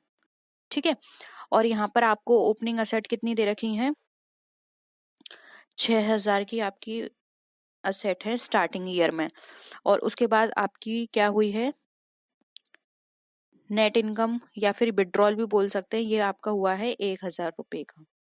ठीक है, तो असेट पहले आपकी 6,000 की थी, 1,000 का विड्रॉल हो गया, यानी कि आपके पास अब टोटल 5,000 की असेट बची। और पहले आपके पास कितनी थी, 7,500 का क्लोजिंग असेट थी, तो 7,500 की पहले थी, 5,000 का अब है, तो इसको इससे माइनस कर दीजिए, कितना आएगा, 2,500 बचा, यानी कि आपके पास जो नेट इनकम हुई है पूरे साल की वो 2500 हुई है, क्योंकि पहले 7500 थी। ठीक है, वो लास्ट में आपकी 7500 बता रहा है, लेकिन असेट तो आपके पास सिर्फ 5000 की थी, यानी कि मिड में 2500 आपने अर्न किए हैं मिड ईयर में, इसलिए 2500 आपकी क्या हो जाएगी, नेट इनकम हो जाएगी। ठीक है, बहुत ही सिंपल था। नेक्स्ट क्वेश्चन पर आइए। अब ये वाला क्वेश्चन देखिए जरा। देखिए, नेट असेट बिजनेस की 1 जनवरी को आपकी कितनी है, 1 जनवरी और 31 जनवरी को 24,000 और 25,500 है। ठीक है, एडिशनल इन्वेस्टमेंट की बात करें ओनर के द्वारा तो आपकी की गई है जनवरी में 1,000 रुपए की। अब आपको नेट इनकम बतानी है जनवरी की। यहाँ पर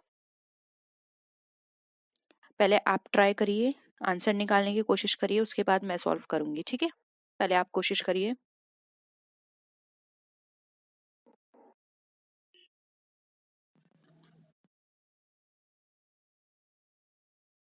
जनवरी की निकाल के देनी है आपको नेट इनकम।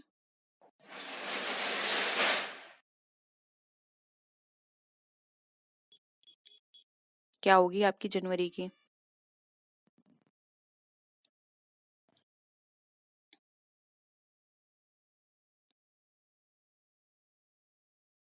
देखिए, सॉल्व करते हैं, फिर आप दोबारा से इसको सॉल्व कर लीजिएगा, क्योंकि वीडियो फिर आपकी यहाँ पर सेव हो जाएगी, तो आप वापस कभी भी देख सकते हैं इस वीडियो को। ठीक है, देखिए सबसे पहले लीजिए लास्ट की क्लोजिंग असेट आपके पास, यानी कि एंड ईयर में आपके पास कितनी है असेट, 25,500।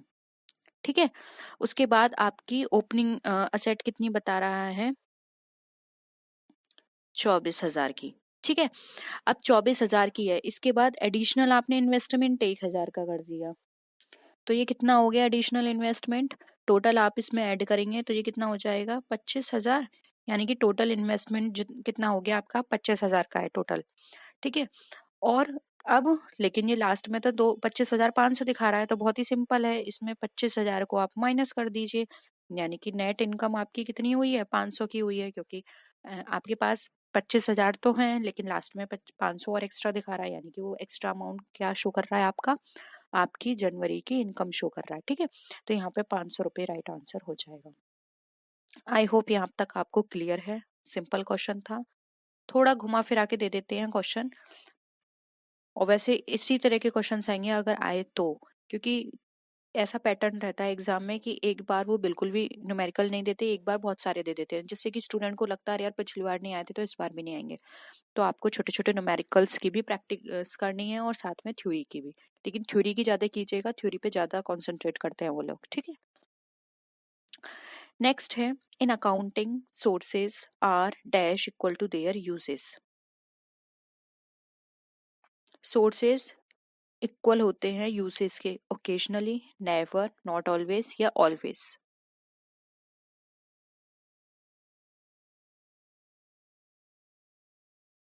देखिए सिंपल है, डी आंसर हो जाएगा, क्योंकि अकाउंटिंग के अंदर जो भी हमारे सोर्सेज हैं वो हमारे यूसेस के इक्वल रहते हैं। ठीक है, तो ऑप्शन डी यहाँ पे राइट आंसर हो जाएगा, क्योंकि आपको पता है अकाउंटिंग के अंदर हमें जो उनका बैलेंस है वो मैच करना होता है। नेक्स्ट है, in accounting the equilibrium of assets and liability after each transaction कैसी होगी, remains unaffected, disturb, alters, none of these.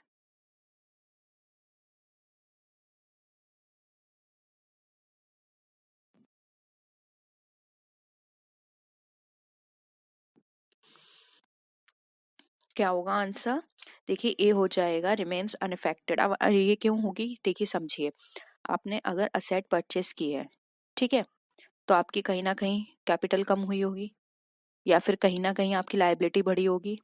ठीक है, या फिर आपने कोई लायबिलिटी पे की है, तो कहीं ना कहीं आपकी असेट कम हुई होगी, आपने कैश पेमेंट किया होगा। ठीक है, तो आपका कोई भी ट्रांजेक्शन होगा वो दोनों साइड अफेक्ट करेगा, इसलिए यहाँ पे रिमेन्स अनअफेक्टेड होगा। ठीक है, ऑप्शन ए क्या हो जाएगा, राइट।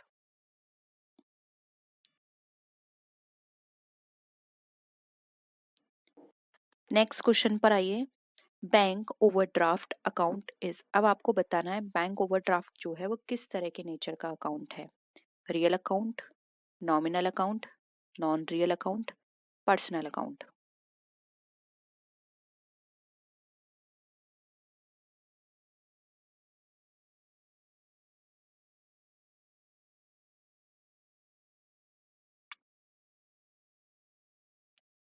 देखिए बैंक ओवरड्राफ्ट की बात करें तो ये कौन सा हो गया हमारा, रिप्रेजेंटेटिव पर्सनल अकाउंट हो गया, ठीक है। ऑप्शन डी क्या हो जाएगा, राइट आंसर हो जाएगा पर्सनल अकाउंट, ठीक है। मैंने टाइप्स ऑफ अकाउंट की शॉर्ट आपके साथ डिस्कस की हुई है, प्लीज एक बार जाके चैनल पे जरूर देख लीजिएगा, उससे आपको क्लियर हो जाएंगे टोटल सारे अकाउंट्स। अब यहाँ नेक्स्ट क्वेश्चन पर आइए। The basic principle that is all expenses are debited and all incomes are credited applies to, यानी कि आपको बताना है जितने भी एक्सपेंसेस होते हैं वो हमारे डेबिट हो रहे हैं और जितने भी इनकम्स हैं वो हमारी क्रेडिट हो रही हैं, ये हमारे कौन से अकाउंट पे अप्लाई करती है, personal account, nominal account, real account या फिर नन ऑफ दिस। देखिए ये बेसिक प्रिंसिपल जो है जिनको गोल्डन रूल्स ऑफ अकाउंटिंग भी कहा जाता है, आज मैं डिस्कस करूंगी, तो प्लीज आज की क्लास जरूर देख लीजिएगा। बहुत शॉर्ट वीडियो होगी, वो शॉर्ट्स आपने देखे होंगे, आजकल शॉर्ट्स चल रहे हैं, तो उसमें मैं डिस्कस करूंगी, क्योंकि स्टूडेंट्स इतनी लंबी चौड़ी वीडियो देखना पसंद नहीं करते हैं, तो छोटी छोटी चीजें मैं उसमें डिस्कस कर दूंगी आपसे, तो देख लीजिएगा जिससे कि आपको ये सारी चीजें क्लियर हो जाएंगी। क्लियर नहीं है तो मैं आपको समझाऊंगी, आप उसको अपने नोटबुक में लिख लीजिए, क्योंकि ये भी बहुत ही इंपॉर्टेंट है आपके अकाउंटिंग के लिए, बेसिक रूल्स, ठीक है। तो बताइए ऑल एक्सपेंसेस ये हमारा किसका हो जाएगा, यस नॉमिनल का, क्योंकि सारे एक्सपेंसेस और हमारे बात करें लॉस की बात करें ये हमारे नॉमिनल अकाउंट में आते हैं, ठीक है। नेक्स्ट है personal accounts are related to, personal account किससे रिलेटेड है, असेट्स और लाइबिलिटीज से, एक्सपेंस लॉस एंड इनकम से, कस्टमर्स एंड सप्लायर्स से, एम्प्लॉयज एंड मैनेजर्स से, बताइए।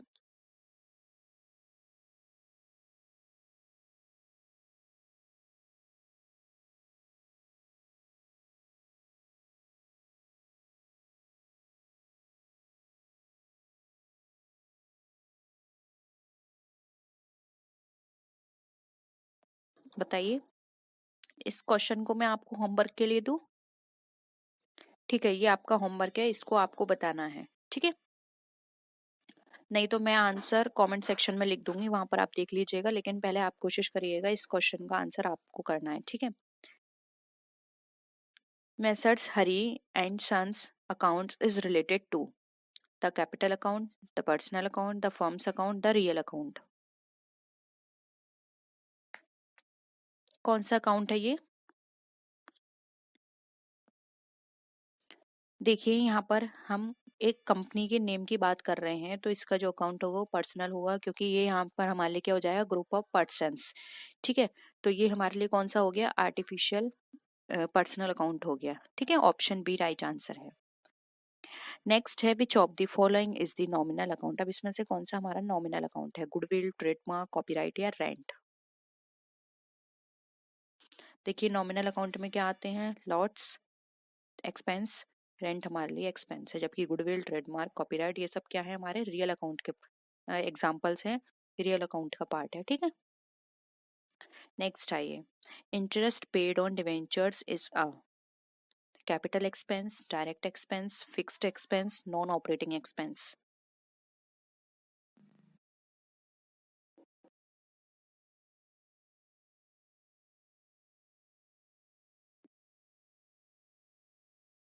देखिए डिवेंचर पे इंटरेस्ट पे किया गया है, ये हमारा नॉन ऑपरेटिंग एक्सपेंस है, ठीक है। ना ये फिक्स्ड में आता है क्योंकि हमेशा नहीं दिया जाता, ना ही डायरेक्ट है और ना ही कैपिटल नेचर का है, तो ये होगा नॉन ऑपरेटिंग एक्सपेंस, ठीक है।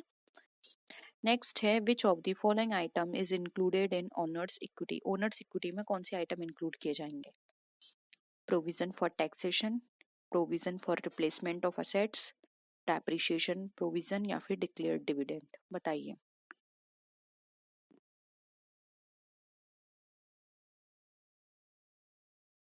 क्या हो जाएगा आंसर, डी हो जाएगा डिक्लेयर्ड, डिक्लेयर्ड डिविडेंड, ये हमारा ओनर्स इक्विटी में इंक्लूड किया जाता है, ठीक है। तो ऑप्शन डी राइट आंसर है। नेक्स्ट है who is entitle to receive dividend, अब इसमें से कौन एंटाइटल होगा डिविडेंड को रिसीव करने के लिए, partner, debenture holder, share holders या फिर पॉलिसी होल्डर्स। डिविडेंड हम किसको देते हैं, डिवेंचर दिए वो डिविडेंड दिए जाते हैं शेयर होल्डर्स को, डिवेंचर होल्डर को इंटरेस्ट दी जाती है, ठीक है। ऑप्शन सी यहाँ पे क्या हो जाएगा, राइट आंसर हो जाएगा। तो ये थे आज के हमारे क्वेश्चंस, होप यहाँ पर आपको सारे क्वेश्चंस क्लियर हैं और किसी भी तरह का डाउट है प्लीज़ कमेंट सेक्शन में बता दीजिएगा। आपको कोई छोटे टर्म्स समझ में नहीं आते वो भी आप बता दीजिएगा कि ये टर्म हमें क्लियर नहीं हो रहा है या फिर ये चीज़ हमें कॉन्सेप्ट पता नहीं है, तो हम उसको डिस्कस कर लेंगे। ठीक है, तो कोई भी डाउट हो आप बता सकते हैं। तो नेक्स्ट वीडियो में मिलते हैं, तब तक के लिए टेक केयर, बाय बाय।